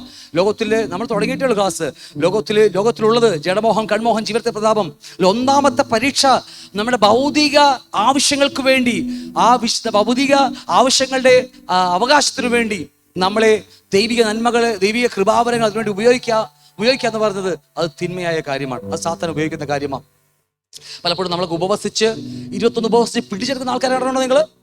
കേട്ടോ, ഏടിരുന്നു എന്തെങ്കിലും സംഭവിച്ചു പോയാൽ, ജോലി നഷ്ടമായി, ശമ്പളം കിട്ടില്ല, എന്താ പറയാ, ഒരു 7 ദിവസം ഉപവസിക്ക് പോയി കുത്തിയിരുന്ന് 7 ദിവസം ഉപവസിച്ച് പിടിച്ചു വെച്ച് പ്രാർത്ഥിക്കുക ആൾക്കാർ. കണ്ടോ അങ്ങനെയൊക്കെ ഇഷ്ടംപോലെ കണ്ടിട്ടുണ്ട്, ആയിരക്കണക്കിന് ആൾക്കാരൊക്കെ. ഇതൊക്കെ അങ്ങനെ വിട്ടുകൊടുക്കുന്ന, ഇനി പിടിക്കാനും വെക്കണ്ട, പറിക്കാനും വെക്കണ്ട അല്ലേ.